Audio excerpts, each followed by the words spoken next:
Topic गल शुरू किया सी आपां सरफेस टेंशन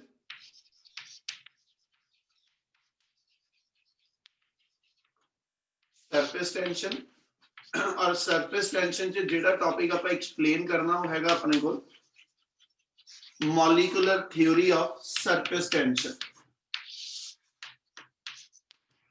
एग्जाम्पल तुहानूं दित्ती सी पढ़न नूं, ठीक है। Molecular theory of surface tension वाले टॉपिक दे अंदर उन्हें सरफेस टेंशन दी डेफिनेशन एक्सप्लेन की है। सरफेस टेंशन दी डेफिनेशन दसेगा कोई की दसी सीगी आपां की लिक्विड दी property uh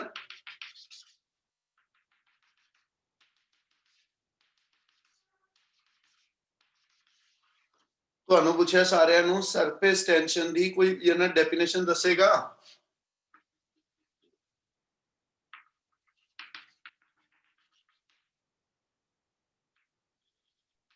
It is the property of liquid by which it tends to have minimum surface area to have maximum stability, just like a stretched membrane. चलो कोई होर जना बोलो, कोई होर जाना बोलो।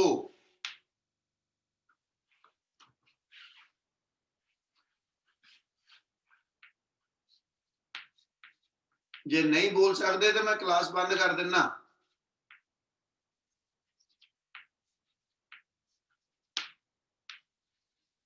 Harshal, Harshal Tendency of liquid to shrink in minimum surface area possible. तो फिर बोलते क्यों नहीं जो पूछता पिया है? बाकियां दी वेट करते पे जिन्हों आंदी हो सीधा ही बोले, वो नाम दी वेट क्यों करता कोई जना। चलो समझो उन टॉपिक डेफिनेशन जिहड़ियां बोलते पे ਉਹਦੇ ਅੰਦਰ ਅਸੀਂ डिफाइन है ਕੀਤਾ कि ना जी लिक्विड दी प्रॉपर्टी आ surface tension due to which liquid surface कहना जी always try to acquire minimum surface area कहना जी to acquire the minimum surface area liquid surface always behave like a stretched membrane। ਹੁਣ ਇਹਨਾਂ ਦੋਨਾਂ ਵਰਡ ਦੀ justification ਅਸੀਂ liquid ਦੀ molecule ਦੀ surface ਦੀ stability ਨਾਲ ਦਵਾਂਗੇ। ਉਹਦੇ ਲਈ ਉਹਨੇ ਆਪਾਂ ਨੂੰ ਕੀ ਐਕਸਪਲੇਨ ਕੀਤਾ, ਉਹ ਕਹਿੰਦਾ ਜੀ ਜੇ ਐਸ ਅਸੀਂ ਸਰਫੇਸ ਟੈਂਸ਼ਨ ਦੇ ਕਨਸੈਪਟ ਨੂੰ ਐਕਸਪਲੇਨ ਕਰਨਾ ਤੇ ਉਹ ਕਹਿੰਦਾ ਜੀ ਤੁਸੀਂ ਉਹਨੂੰ ਮੋਲੀਕਿਊਲ ਦੇ ਲੈਵਲ ਤੇ ਜਾ ਕੇ ਸੋਚੋ ਕਿ ਵੀ ਉਹਦੇ ਲਿਕੁਇਡ ਦੇ ਗਿਵਨ ਮੋਲੀਕਿਊਲ ਦੇ ਉੱਤੇ ਕੀ ਇਫੈਕਟ ਹੁੰਦਾ ਸਰਫੇਸ ਟੈਂਸ਼ਨ ਦੀ ਪ੍ਰੋਪਰਟੀ ਨਾਲ। ਉਹਦੇ ਲਈ ਅਸੀਂ ਡਿਫਾਈਨ ਕਰਦੇ ਪਏ ਕਿ ਵੀ ਤੁਹਾਡੇ ਕੋਲ ਇੱਕ ਕੋਈ ਲਿਕੁਇਡ ਕੰਸੀਡਰ ਕਰ ਲਈਏ और उस लिक्विड के अंदर ਅਸੀਂ तीन मॉलिक्यूल कंसीडर करते पे। One molecule like completely within the कहंदा जी कह लो कि within the liquid. Second molecule ਅਸੀਂ कंसीडर करते पे ਜਿਹੜਾ ठीक है ਜਿਹੜੀ टॉप मोस्ट लिक्विड ਦੀ लेयर होएगी, ਜਿਹੜੀ टॉप मोस्ट लिक्विड ਦੀ लेयर ਅਸੀਂ ਲੈਣੇ ਪਏ, ठीक है। टॉप मोस्ट लिक्विड लेयर ਜਿਹੜੀ ਆ ਉਹਦੀ ਸਰਫੇਸ ਫਿਲਮ ਜਿਹੜੀ ਅਸੀਂ ਕਿਹਾ ਸੀਗਾ ਉਹਦੀ ਥਿਕਨੈਸ ਮੰਨ ਲਓ ਇਸ ਲੈਵਲ ਤੱਕ ਹੈਗੀ ਹੈ। मतलब ये हो गया कि इस पॉइंट ते जिहड़ा लिक्विड मॉलिक्यूल आएगा ਇਹਦੇ ਉੱਪਰਲੀ ਸਾਈਡ ਤੇ ਲਿਕੁਇਡ ਮੋਲੀਕਿਊਲ ਥੋੜੇ ਆ ਤੇ ਇਸ ਤੋਂ ਨੀਚੇ ਵਾਲੀ ਸਾਈਡ 'ਚ ਮੇਰੇ ਕੋਲ ਲਿਕੁਇਡ ਮੋਲੀਕਿਊਲ ਜ਼ਿਆਦਾ। ਔਰ ਤੀਜਾ ਮੋਲੀਕਿਊਲ ਅਸੀਂ ਔਨ ਦਾ ਸਰਫੇਸ ਗਿਣਦੇ ਪਏ। ਜਿਹੜਾ ਥਰਡ ਮੋਲੀਕਿਊਲ ਹੈ ਮੇਰੇ ਕੋਲ ਔਨ ਦਾ ਸਰਫੇਸ ਆ ਗਿਆ, ਜਿਹਦੇ ਉੱਪਰ ਮੇਰੇ ਕੋਲ 에ਅਰ ਮੋਲੀਕਿਊਲਸ ਨੇ, ਲਿਕੁਇਡ ਮੋਲੀਕਿਊਲ ਨਹੀਂ ਹੈਗਾ, ਔਰ ਇਸ ਤੋਂ ਨੀਚੇ ਸਾਰੇ ਲਿਕੁਇਡ ਮੋਲੀਕਿਊਲਸ ਆ। ਇੰਨੀ ਗੱਲ ਸਮਝ ਲੱਗਦੀ ਪਈ? Yes sir. Yes, sir. ਅੱਗੇ ਉਹਨੇ ਡਿਫਾਈਨ ਕੀਤਾ ਕਹਿੰਦਾ ਜੀ ਇਸ ਲਿਕੁਇਡ ਮੋਲੀਕਿਊਲ A ਨੂੰ ਕੰਸੀਡਰ ਕਰਾਂ ਤੇ ਜਿਹੜੇ ਇਹਦੇ ਨੇਬਰਿੰਗ ਲਿਕੁਇਡ ਮੋਲੀਕਿਊਲਸ ਨੇ ਦੇ ਆਲ ਅਪਲਾਈ ਦਾ ਕੋਹੇਸਿਵ ਫੋਰਸਸ, ਠੀਕ ਹੈ ਜੀ, equally in all the direction on this ਕਹਿੰਦਾ ਜੀ ਸਿੰਗਲ ਮੋਲੀਕਿਊਲ। ਇਹਦਾ ਮਤਲਬ ਇਸ ਮੋਲੀਕਿਊਲ A ਨੂੰ ਇਹਦੇ ਆਲੇ ਦੁਆਲੇ ਇਕੁਅਲ ਡਿਸਟੈਂਸ ਤੇ ਜਿੰਨੇ ਵੀ ਮੋਲੀਕਿਊਲ ਪਏ ਆ ਉਹ ਸਾਰੇ ਦੇ ਸਾਰੇ ਜਿਹੜੇ ਨੇ, ठीक है, जिन्हें भी इतने मॉलिक्यूल्स ने ये सारे दे सारे इस सेंट्रल मॉलिक्यूल नु इक्वली अट्रैक्ट करोगे? काके रिस्पोंड नालों नाल करोगे सारे जाने? Yes sir. Yes, sir. मतलब जे Yes, इस sir. मॉलिक्यूल नु सारे इधे अराउंड जिन्ने भी मॉलिक्यूल आ वो इक्वली अट्रैक्ट करोगे ते इस मॉलिक्यूल दे उत्ते असीं कंसीडर करदे net force on this liquid molecule is to be zero because this molecule is equally attracted in all the direction। so इस molecule के net force के अंदर जी कोई नहीं आ रहा, it means that to keep this molecule at the same position, no extra force is required. It means no extra work is to be done. ਜੇ ਮੈਂ ਇੱਕ ਲਾਈਨ ਦੇ ਵਿੱਚ word add ਕੀਤਾ extra work done, ਉਹਦਾ ਮਤਲਬ ਆ question ਦੇ ਅੰਦਰ ਆਪਣੀ ਪੂਰੀ ਥਿਊਰੀ ਦੇ ਅੰਦਰ ਉਹ ਕਹਿੰਦਾ ਜੀ as such no extra work is to be done by the liquid molecule A to keep or to remain at the position ਕਹਿੰਦਾ ਜੀ at this level. ਇਹਦਾ ਮਤਲਬ ਆ ਬਾਟਮ ਐਂਡ ਤੋਂ ਇਸ ਪੋਜੀਸ਼ਨ ਤੱਕ ਮੋਲੀਕਿਊਲ ਨੂੰ ਟਿਕੇ ਰਹਿਣ ਲਈ, ਠੀਕ ਹੈ ਜੀ, ਐਸ ਸੱਚ ਇਸ ਪੋਜੀਸ਼ਨ ਦੇ ਇਸ ਮੋਲੀਕਿਊਲ ਨੂੰ ਟਿਕੇ ਰਹਿਣ ਵਾਸਤੇ ਕੋਈ ਐਕਸਟਰਾ ਵਰਕ ਨਹੀਂ ਕਰਨਾ ਪੈਣਾ, ਠੀਕ ਹੈ ਜੀ। ਸਿਰਫ ਇਸ ਹਾਈਟ ਨੂੰ ਗੇਨ ਕਰਨ ਵਾਸਤੇ ਜਿਹੜਾ ਉਹਨੂੰ ਵਰਕ ਕਰਨਾ ਪਿਆ, ਉਹਨਾਂ ਵਰਕ ਇਹਦੇ ਅੰਦਰ ਜਿਹੜਾ ਵਾ ਉਹ ਪੋਟੈਂਸ਼ੀਅਲ એનર્ਜੀ ਬਣ ਕੇ ਸਟੋਰ ਆ। ਯਾਨੀ ਇਸ ਮੋਲੀਕਿਊਲ ਦੀ ਇਸ ਬਾਟਮ ਆਫ ਕੰਟੇਨਰ ਤੋਂ ਜਿੰਨੀ ਹਾਈਟ ਆ ਉਹਦੇ ਅਕੋਰਡਿੰਗਲੀ ਇਹਦੇ ਕੋਲ ਜਿੰਨੀ ਕਿ ਇੱਥੇ ਪੋਟੈਂਸ਼ੀਅਲ એનર્ਜੀ ਹੋਣੀ ਚਾਹੀਦੀ ਉਨੀ ਹੈਗੀ ਆ, ਜਿਹੜੀ ਕਿ ਇਹਨੇ ਗ੍ਰੈਵਿਟੀ ਦੇ ਅਗੇਂਸਟ ਵਰਕ ਕਰਕੇ ਆਪਣੀ ਇਕੱਠੀ ਕੀਤੀ ਆ। ਇੰਨੀ ਗੱਲ ਸਮਝ ਲੱਗਦੀ ਵੀ? Yes, sir. ਤੇ ਇਸ ਤੋਂ ਇਲਾਵਾ ਇਸ ਮੋਲੀਕਿਊਲ ਨੂੰ ਕਿਸੇ ਹੋਰ ਫੋਰਸ ਵਾਸਤੇ ਵਰਕ ਨਹੀਂ ਕਰਨਾ ਪਿਆ, ਕਿਉਂਕਿ ਇਸ ਲਿਕੁਇਡ ਮੋਲੀਕਿਊਲ ਤੇ ਕੋਈ ਹੋਰ ਐਕਸਟਰਾ ਫੋਰਸ ਨਹੀਂ ਲੱਗਦੀ ਪਈ। It means no extra work is to be done by the liquid molecule to keep ਕਹਿੰਦਾ ਜੀ to remain at the same position। ਜੇ ਹੁਣ ਮੈਂ ਗੱਲ ਕਰਾਂ ਲਿਕੁਇਡ ਮੋਲੀਕਿਊਲ ਕਹਿੰਦਾ ਜੀ B ਦੀ, ਤੇ ਜਿਹੜਾ ਲਿਕੁਇਡ ਮੋਲੀਕਿਊਲ ਮੇਰੇ ਕੋਲ B ਪੋਜੀਸ਼ਨ ਤੇ ਆਏਗਾ ਹਨਾ, ਇਹਦੇ ਉੱਤੇ ਕੀ ਹੋਏਗਾ, ਕੋਹੇਸਿਵ ਫੋਰਸਿਸ ਸਾਰੇ ਪਾਸਿਓਂ ਇਕੁਅਲ ਨਹੀਂ ਲੱਗਣੀਆਂ। ਉੱਪਰੋਂ ਅਟਰੈਕਟ ਕਰਨ ਵਾਲੇ ਮੋਲੀਕਿਊਲ ਥੋੜੇ ਆ, ਨੀਚੋਂ ਅਟਰੈਕਟ ਕਰਨ ਵਾਲੇ ਮੋਲੀਕਿਊਲ ਮੇਰੇ ਕੋਲ ਜਿਹੜੇ ਉਹਦੀ ਗਿਣਤੀ ਜ਼ਿਆਦਾ ਵਾ। ਇਸ ਲਈ ਇਸ ਲਿਕੁਇਡ ਮੋਲੀਕਿਊਲ ਤੇ ਡਾਊਨਵਰਡ ਫੋਰਸ ਜਿਹੜੀ ਹੋਏਗੀ ਉਹ ਅਪਵਰਡ ਫੋਰਸ ਨਾਲੋਂ ਜ਼ਿਆਦਾ ਹੋ। Yes, sir. Yes, sir. ਜੇ ਇਸ ਲਿਕੁਇਡ ਮੋਲੀਕਿਊਲ ਤੇ ਡਾਊਨਵਰਡ ਫੋਰਸ ਜ਼ਿਆਦਾ ਲੱਗਦੀ ਪਈ ਆ ਤੇ ਇਟ ਮੀਨਸ ਇਸ ਮੋਲੀਕਿਊਲ ਨੂੰ ਬਾਟਮ ਆਫ ਕੰਟੇਨਰ ਤੋਂ ਇੱਥੇ ਤੱਕ ਜਾਣ ਵਾਸਤੇ ਗ੍ਰੈਵਿਟੀ ਦੇ ਅਗੇਂਸਟ ਜਿਹੜਾ ਵਰਕ ਕਰਨਾ ਪਿਆ ਹਨਾ, ਉਹ ਤੇ ਇਹਦੇ ਅੰਦਰ ਪੋਟੈਂਸ਼ੀਅਲ એનર્ਜੀ ਬਣ ਕੇ ਸਟੋਰ ਹੋਇਆ ਹੀ ਹੋਇਆ। ਪਰ ਉਸ ਤੋਂ ਇਲਾਵਾ ਜਿਹੜੀ ਨੈਟ ਕੋਹੇਸਿਵ ਫੋਰਸ ਆ, ਜਿਹੜੀ net cohesive force which is acting in downward direction, that net force try to pull this liquid molecule ਕਹਿੰਦਾ ਜੀ towards the bottom। ਇਹਦਾ ਮਤਲਬ ਆ ਨੈਟ ਕੋਹੇਸਿਵ ਫੋਰਸ ਜਿਹੜੀ ਆ ਇਹ ਇਸ ਲਿਕੁਇਡ ਮੋਲੀਕਿਊਲ ਨੂੰ ਡਾਊਨਵਰਡ ਪੁੱਲ ਕਰਨ ਦੀ ਕੋਸ਼ਿਸ਼ ਕਰੂ। Yes, sir. Yes, sir. ਇਹ ਇਹਦੇ ਤੇ ਨੈਟ ਫੋਰਸ ਜਿਹੜੀ ਇਹਨੂੰ ਡਾਊਨਵਰਡ ਪੁੱਲ ਕਰਨ ਦੀ ਕੋਸ਼ਿਸ਼ ਕਰਦੀ ਪਈ। It means to remain at the same position this molecule will have to do some work।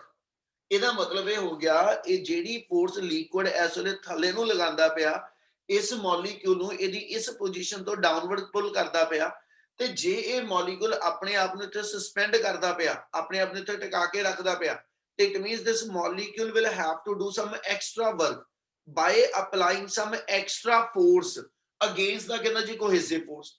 ਤੇ ਜਿਹੜੀ ਫੋਰਸ ਉਹਨੇ ਇਸ ਰੀਜਨ ਦੇ ਅੰਦਰ ਐਕਸਟਰਾ ਲਗਾ ਕੇ ਆਪਣੇ ਆਪ ਨੂੰ ਇਸ ਸਰਫੇਸ ਦੇ ਇਸ ਪੋਜੀਸ਼ਨ ਤੇ ਹੋਲਡ ਅਪ ਕੀਤਾ ਵਾ, ਉਹਦੇ ਲਈ ਉਹਨੂੰ ਜਿਹੜਾ ਐਕਸਟਰਾ ਵਰਕ ਕਰਨਾ ਪਿਆ ਉਹ ਇਸ ਲਿਕੁਇਡ ਮੋਲੀਕਿਊਲ ਕੋਲ ਲਿਕੁਇਡ ਦੇ ਮੋਲੀਕਿਊਲ ਦੇ ਕੋਲ ਐਡੀਸ਼ਨਲ ਪੋਟੈਂਸ਼ੀਅਲ એનર્ਜੀ ਬਣ ਕੇ ਸਟੋਰ ਹੋ ਜਾਊ। ਇਹਦਾ ਮਤਲਬ ਹਾਈਟ ਕਰਕੇ ਗ੍ਰੈਵਿਟੇਸ਼ਨਲ ਫੋਰਸ ਦੇ ਅਗੇਂਸਟ, ਠੀਕ ਹੈ ਜੀ, ਜਿਹੜੀ ਇਹਨੇ ਪੋਟੈਂਸ਼ੀਅਲ એનર્ਜੀ ਗੇਨ ਕੀਤੀ ਉਹਦੇ ਤੋਂ ਇਲਾਵਾ ਇਸ ਨੈਟ ਕੋਹੇਸਿਵ ਫੋਰਸ ਦੇ ਅਗੇਂਸਟ ਵੀ ਇਹਨੂੰ ਕੁਝ ਵਰਕ ਕਰਨਾ ਪਿਆ, ਠੀਕ ਹੈ ਜੀ, ਆਪਣੇ ਆਪ ਨੂੰ ਇਸ ਪੋਜੀਸ਼ਨ ਤੇ ਹੋਲਡ ਕਰਨ ਲਈ, ਠੀਕ ਆ। ਤੇ ਉਹ ਜਿਹੜਾ ਉਹਨੇ ਐਕਸਟਰਾ ਵਰਕ ਕੀਤਾ ਉਹ ਇਸ ਲਿਕੁਇਡ ਮੋਲੀਕਿਊਲ ਦੇ ਅੰਦਰ ਐਡੀਸ਼ਨਲ ਪੋਟੈਂਸ਼ੀਅਲ એનર્ਜੀ ਬਣ ਕੇ ਸਟੋਰ ਹੋ ਜੂ। Yes, sir. Yes, sir. ਇਹਦਾ ਮਤਲਬ ਕੰਪੈਰੀਟਿਵ ਟੂ A ਪੋਜੀਸ਼ਨ ਜਿਹੜਾ ਲਿਕੁਇਡ ਦਾ ਮੋਲੀਕਿਊਲ B ਪੁਆਇੰਟ ਤੇ ਹੋਏਗਾ ਇਹਦੇ ਕੋਲ ਅਸੀਂ ਕਹਿੰਦੇ ਐਡੀਸ਼ਨਲ ਪੋਟੈਂਸ਼ੀਅਲ એનર્ਜੀ ਦੀ ਅਮਾਉਂਟ ਜ਼ਿਆਦਾ ਹੋਏਗੀ। ਤੇ ਜੇ ਮੈਂ ਮੋਲੀਕਿਊਲ C ਕੰਸੀਡਰ ਕਰ ਲਾਂ ਜਿਹਦੇ ਉੱਤੇ ਨੈਟ ਕੋਹੇਸਿਵ ਫੋਰਸ ਬਹੁਤ ਸਟਰੋਂਗ ਲੱਗਣੀ ਹੈ, ਕਿਉਂਕਿ ਇਹਨੇ ਜਦੋਂ ਸਰਫੇਸ ਤੇ ਆਣਾ ਉੱਪਰਲੇ ਪਾਸੇ ਤਾਂ ਕੋਹੇਸਿਵ ਫੋਰਸ ਲਗਾਈ ਕਿਸੇ ਨੇ ਨਹੀਂ, 에ਅਰ ਦੀ ਐਡਿਸਿਵ ਫੋਰਸ ਹੋ ਸਕਦੀ ਆ, ਅਦਰਵਾਈਜ਼ ਇਹਦੇ ਤੇ ਲਿਕੁਇਡ ਦੀ ਕੋਹੇਸਿਵ ਫੋਰਸ ਕੋਈ ਨਹੀਂ ਲੱਗ ਰਹੀ, ਤੇ ਲਿਕੁਇਡ ਦੀ ਕੋਹੇਸਿਵ ਫੋਰਸ ਸਾਰੇ ਦੀ ਸਾਰੀ ਨੂੰ ਡਾਊਨਵਰਡ ਪੁੱਲ ਕਰਦੀ ਪਈ। ਇਹਮਲ ਜੇ ਮੈਕਸਿਮਮ ਪੁਲਿੰਗ ਇਹਦੀ ਡਾਊਨਵਰਡ ਹੁੰਦੀ ਪਈ, ਬਟ ਜੇ ਲਿਕੁਇਡ ਦੀ ਸਰਫੇਸ ਬਣੀ ਹੋਈ ਆ ਔਰ ਲਿਕੁਇਡ ਇਕੁਇਲਿਬਰੀਅਮ ਆਫ ਰੈਸਟ ਵਿੱਚ ਹੈਗਾ ਵਾ, ਤੇ ਇਹਦਾ ਮਤਲਬ ਆ ਲਿਕੁਇਡ ਦੇ ਮੋਲੀਕਿਊਲਸ ਨੇ ਇਸ ਮੂਵਮੈਂਟ ਤੇ ਇੱਥੇ ਕੀ ਕੀਤਾ, ਆਪਣੇ ਉੱਤੇ ਕਹਿੰਦਾ ਜੀ ਜਿਹੜੀ ਐਕਸਟਰਾ ਫੋਰਸ ਲੱਗਦੀ ਪਈ ਆ ਉਹਨੂੰ ਆਪਣੇ ਅਕੋਰਡਿੰਗਲੀ ਉਹਨੇ ਬੈਲੈਂਸ ਕੀਤਾ। ਤੇ ਜਦੋਂ ਉਹਨੇ ਇਸ ਐਕਸਟਰਾ ਫੋਰਸ ਨੂੰ ਬੈਲੈਂਸ ਕਰਕੇ ਇਕੁਇਲਿਬਰੀਅਮ ਮੇਨਟੇਨ ਕੀਤਾ, ਉਹਦੇ ਵਾਸਤੇ ਇਹਨੂੰ ਆਪਣੀ ਉਸ ਐਕਸਟਰਾ ਫੋਰਸ ਦੀ ਹੈਲਪ ਨਾਲ ਇੱਥੇ ਟਿਕੇ ਰਹਿਣ ਵਾਸਤੇ ਕੁਝ ਐਕਸਟਰਾ ਵਰਕ ਕਰਨਾ ਪਿਆ। Yes, Yes, sir. sir. ਤੇ ਜਿਹੜਾ Yes, sir. ਉਹਨੇ ਐਕਸਟਰਾ ਵਰਕ ਕੀਤਾ ਉਹ ਲਿਕੁਇਡ ਦੇ ਇਸ ਮੋਲੀਕਿਊਲ ਦੇ ਅੰਦਰ ਐਕਸਟਰਾ ਯਾਨੀ ਐਡੀਸ਼ਨਲ ਪੋਟੈਂਸ਼ੀਅਲ એનર્ਜੀ ਬਣ ਕੇ ਸਟੋਰ ਹੋ ਜੂ।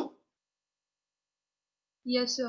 Yes, sir. ਇਹਦਾ ਮਤਲਬ ਇਹ ਹੋਇਆ ਆ ਸਰਫੇਸ ਤੇ ਜਿੰਨੇ ਵੀ ਮੋਲੀਕਿਊਲ ਪਏ ਹੋਊਗੇ ਜਿਨ੍ਹਾਂ ਨੇ ਮਿਲ ਕੇ ਲਿਕੁਇਡ ਦੀ ਸਰਫੇਸ ਬਣਾਈ ਆ, ਇਹ ਜਿੰਨੇ ਵੀ ਲਿਕੁਇਡ ਦੇ ਮੋਲੀਕਿਊਲਸ ਆ, ਜੇ ਮੈਂ ਇਹਨਾਂ ਦੀ એનર્ਜੀ ਅੰਦਰ ਵਾਲੇ ਮੋਲੀਕਿਊਲ ਦੇ ਨਾਲ ਕੰਪੇਅਰ ਕਰਾਂ ਤੇ ਇਹਨਾਂ ਲਿਕੁਇਡ ਸਰਫੇਸ ਤੇ ਜਿਹੜੇ ਮੋਲੀਕਿਊਲਸ ਨੇ ਇਹਨਾਂ ਦੀ ਐਡੀਸ਼ਨਲ ਪੋਟੈਂਸ਼ੀਅਲ એનર્ਜੀ ਦੀ ਅਮਾਉਂਟ ਅੰਦਰ ਵਾਲੀ ਕਿਸੇ ਵੀ ਲੇਅਰ ਤੇ ਪ੍ਰੈਜ਼ੈਂਟ ਮੋਲੀਕਿਊਲ ਦੀ ਐਡੀਸ਼ਨਲ ਪੋਟੈਂਸ਼ੀਅਲ એનર્ਜੀ ਨਾਲੋਂ ਜ਼ਿਆਦਾ ਹੋਏਗੀ। Yes, sir. Yes, sir. Yes, ਇਹਦਾ sir. ਮਤਲਬ ਇਹ ਹੋਇਆ ਕਿ ਜਿੰਨੇ ਵੀ ਮੋਲੀਕਿਊਲ ਲਿਕੁਇਡ ਦੀ ਸਰਫੇਸ ਨੂੰ ਬਣਾਉਂਦੇ ਆ ਹਨਾ, ਉਹਨਾਂ ਸਾਰੇ ਲਿਕੁਇਡ ਮੋਲੀਕਿਊਲ ਦੇ ਕੋਲ ਐਕਸਟਰਾ ਪੋਟੈਂਸ਼ੀਅਲ એનર્ਜੀ ਜ਼ਿਆਦਾ ਵਾ ਤੇ ਆਪਾਂ ਇਹਨੂੰ ਇੱਕ ਨਾਮ ਦੇ ਰਹੇ ਸਰਫੇਸ એનર્ਜੀ, ਜਿਹਨੂੰ ਐਡੀਸ਼ਨਲ ਪੋਟੈਂਸ਼ੀਅਲ એનર્ਜੀ ਕਹਿੰਦਾ ਜੀ ਪੋਸੈਸਡ ਬਾਈ ਦਾ ਮੋਲੀਕਿਊਲ ਕਹਿ ਰਹੇ ਆ, ਆਪਾਂ ਨੂੰ ਸਰਫੇਸ એનર્ਜੀ ਕਹਿੰਦੇ ਪਏ। ਇਹਦਾ ਮਤਲਬ ਜਿਹੜੇ ਲਿਕੁਇਡ ਦੇ ਮੋਲੀਕਿਊਲ ਲਿਕੁਇਡ ਦੀ ਸਰਫੇਸ ਬਣਾਉਂਦੇ ਆ, ਅੰਦਰ ਸਾਰਾ ਲਿਕੁਇਡ ਭਰਿਆ ਆ, ਪਰ ਜਿਹੜੇ ਸਿਰਫ ਟੌਪ ਮੋਸਟ ਲੇਅਰ ਲਿਕੁਇਡ ਦੀ ਬਣਾਉਂਦੇ ਆ, ਕਹਿੰਦਾ ਜੀ ਇਹਨਾਂ ਲਿਕੁਇਡ ਮੋਲੀਕਿਊਲ ਦੇ ਕੋਲ ਐਕਸਟਰਾ ਪੋਟੈਂਸ਼ੀਅਲ એનર્ਜੀ ਅਮਾਉਂਟ ਦੀ ਐਕਸਟਰਾ ਪੋਟੈਂਸ਼ੀਅਲ એનર્ਜੀ ਜਿਹੜੀ ਆਦੀ ਆ ਉਹ ਲਿਕੁਇਡ ਦੀ ਸਰਫੇਸ એનર્ਜੀ ਬਣ ਜਾਂਦੀ। ਇਹਦਾ ਮਤਲਬ ਇਹ ਹੋਇਆ ਕਿ ਸਰਫੇਸ ਤੇ ਰਹਿਣ ਵਾਲੇ ਲਿਕੁਇਡ ਮੋਲੀਕਿਊਲ ਜਿਹੜੇ ਨੇ ਦੇ should possess some extra potential energy, due to which we said ਕਿ ਵੀ those liquid molecule they should have some energy surface energy, ਔਰ ਜਿੰਨੇ ਵੀ ਲਿਕੁਇਡ ਦੇ ਮੋਲੀਕਿਊਲ ਇਸ ਸਰਫੇਸ ਤੇ ਜ਼ਿਆਦਾ ਹੋਊਗੇ ਉਨੀ ਉਹਨਾਂ ਦੀ ਸਰਫੇਸ એનર્ਜੀ ਵੀ ਜ਼ਿਆਦਾ ਹੋ। Yes, sir. Sir. ਇਹਦਾ ਮਤਲਬ ਜੇ ਸਰਫੇਸ ਤੇ Yes, sir. ਰਹਿਣ ਵਾਲੇ ਮੋਲੀਕਿਊਲ ਕੋਲ ਸਰਫੇਸ એનર્ਜੀ ਜ਼ਿਆਦਾ ਵਾ ਤੇ ਫਿਰ ਜੇ ਇੱਥੇ ਨੰਬਰ ਆਫ ਮੋਲੀਕਿਊਲ ਜ਼ਿਆਦਾ ਵਾ ਤੇ ਉਹਨਾਂ ਕੋਲ ਸਰਫੇਸ એનર્ਜੀ ਵੀ ਜ਼ਿਆਦਾ ਵਾ। ਤੇ ਜੇ ਮੈਂ ਐਸ ਐਚ ਸਟੇਬਿਲਿਟੀ ਨੂੰ ਡੀਲ ਕਰਾਂ ਤੇ ਸਟੇਬਿਲਿਟੀ ਦੀ ਇੱਕ ਐਗਜ਼ਾਮਪਲ ਦੱਸਦਾ, ਮੈਨੂੰ ਉਹਦਾ ਰੀਜ਼ਨ ਤੁਸੀਂ ਦੇ ਦਿਓ। ਆ ਕਿੰਨੇ ਕਿ ਵੀ ਜੇ ਐਸ ਐਚ ਕੈਮਿਸਟਰੀ ਚ ਪੜ੍ਹਦੇ ਹੋ ਤੁਸੀਂ, ਗਰਾਊਂਡ ਸਟੇਟ ਐਕਸਾਈਟਿਡ ਸਟੇਟ ਸੁਣਦੇ word? Yes, sir. Yes, sir. ਠੀਕ ਹੈ ਜੀ। Yes. ਜਦੋਂ ਇਲੈਕਟ੍ਰੋਨ ਆਪਣੀ ਗਰਾਊਂਡ ਸਟੇਟ ਦੇ ਅੰਦਰ ਹੁੰਦਾ n = 1 ਜਿਹਨੂੰ ਕਹਿੰਦੇ એનર્ਜੀ ਕਿਸੇ ਆਰਬਿਟ 'ਚ ਕੈਲਕੂਲੇਟ ਕਰਨ ਦਾ ਸਾਡੇ ਕੋਲ ਫਾਰਮੂਲਾ ਆ ਵਾਲਾ ਆ ਜਾਂਦਾ, ਪੜਿਆ ਫਾਰਮੂਲਾ ਜੋ ਲਿਖਦਾ ਪਿਆ। Yes, sir. Yes, sir. ਇਸ ਫਾਰਮੂਲੇ ਦੇ ਅਕੋਰਡਿੰਗਲੀ ਆਪਾਂ ਡਿਫਾਈਨ ਕਰਦੇ ਕਿ ਜੇ ਇਲੈਕਟ੍ਰੋਨ ਮੇਰਾ ਫਰਸਟ ਆਰਬਿਟ ਫਰਸਟ ਕਹਿੰਦਾ ਜੀ ਜਾਂ ਕਹ ਲਓ ਗਰਾਊਂਡ ਸਟੇਟ 'ਚ ਤੇ ਇੱਥੇ n = 1 ਭਰ ਕੇ ਇਹਦੀ એનર્ਜੀ -13.6 ਇਲੈਕਟ੍ਰੋਨ ਵੋਲਟ ਆ। ਤੇ ਜੇ ਮੈਂ ਇਹਨੂੰ ਕਿਸੇ ਵੇ ਨਾਲ, ਠੀਕ ਹੈ ਜੀ, ਇਹਨੂੰ ਐਸ ਐਚ ਕੁਝ એનર્ਜੀ ਸਪਲਾਈ ਕੀਤੀ, ਇਹ એનર્ਜੀ ਲੈ ਕੇ ਆਪਣੀ ਆ ਮੰਨ ਲਓ ਫਰਸਟ ਐਕਸਾਈਟਿਡ ਸਟੇਟ 'ਚ ਚਲਾ ਗਿਆ ਤੇ ਫਰਸਟ ਐਕਸਾਈਟਿਡ ਸਟੇਟ ਆਂਦੀ ਆ -3.4 ਇਲੈਕਟ੍ਰੋਨ ਵੋਲਟ ਦੇ। ਇਹਦਾ ਮਤਲਬ ਇਹਨਾਂ ਦੋ ਦੇ ਅੰਦਰ એનર્ਜੀ ਦਾ ਡਿਫਰੈਂਸ ਜਿਹੜਾ ਉਹ 10.2 ਇਲੈਕਟ੍ਰੋਨ ਵੋਲਟ ਆ। ਤੇ ਜੇ ਮੈਂ ਇਲੈਕਟ੍ਰੋਨ ਨੂੰ ਗਰਾਊਂਡ ਸਟੇਟ 'ਚ ਇੰਨੀ એનર્ਜੀ ਦਵਾਂ, ਇਲੈਕਟ੍ਰੋਨ ਮੇਰਾ ਕਿੱਥੇ ਪਹੁੰਚ ਜਾਏਗਾ?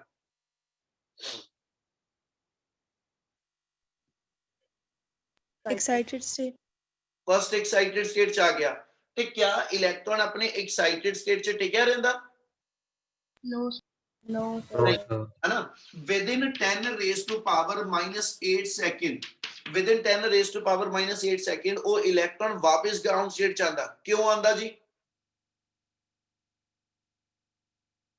Stability decrease. Stability cut. Stability ਨੂੰ ਵਾਪਸ ਅਕਵਾਇਰ ਕਰਨ ਲਈ। ਇਹਦਾ ਮਤਲਬ ਆ ਜਿਹੜੀ એનર્ਜੀ ਦੀ ਅਮਾਉਂਟ ਆ ਇਹ ਇਸ એનર્ਜੀ ਨਾਲ ਕੰਪੈਰੀਟਿਵ ਕਰਾਂ ਤੇ ਇਹ 네ਗੇਟਿਵ ਦੇ ਵਿੱਚ ਮੇਰੀ એનર્ਜੀ ਜਿਹੜੀ ਆ ਹਨਾ, ਇਹ ਇਹਦੀ ਵੈਲਿਊ ਇਹਦੇ ਨਾਲੋਂ ਘੱਟ ਹੋਏਗੀ। Yes, sir.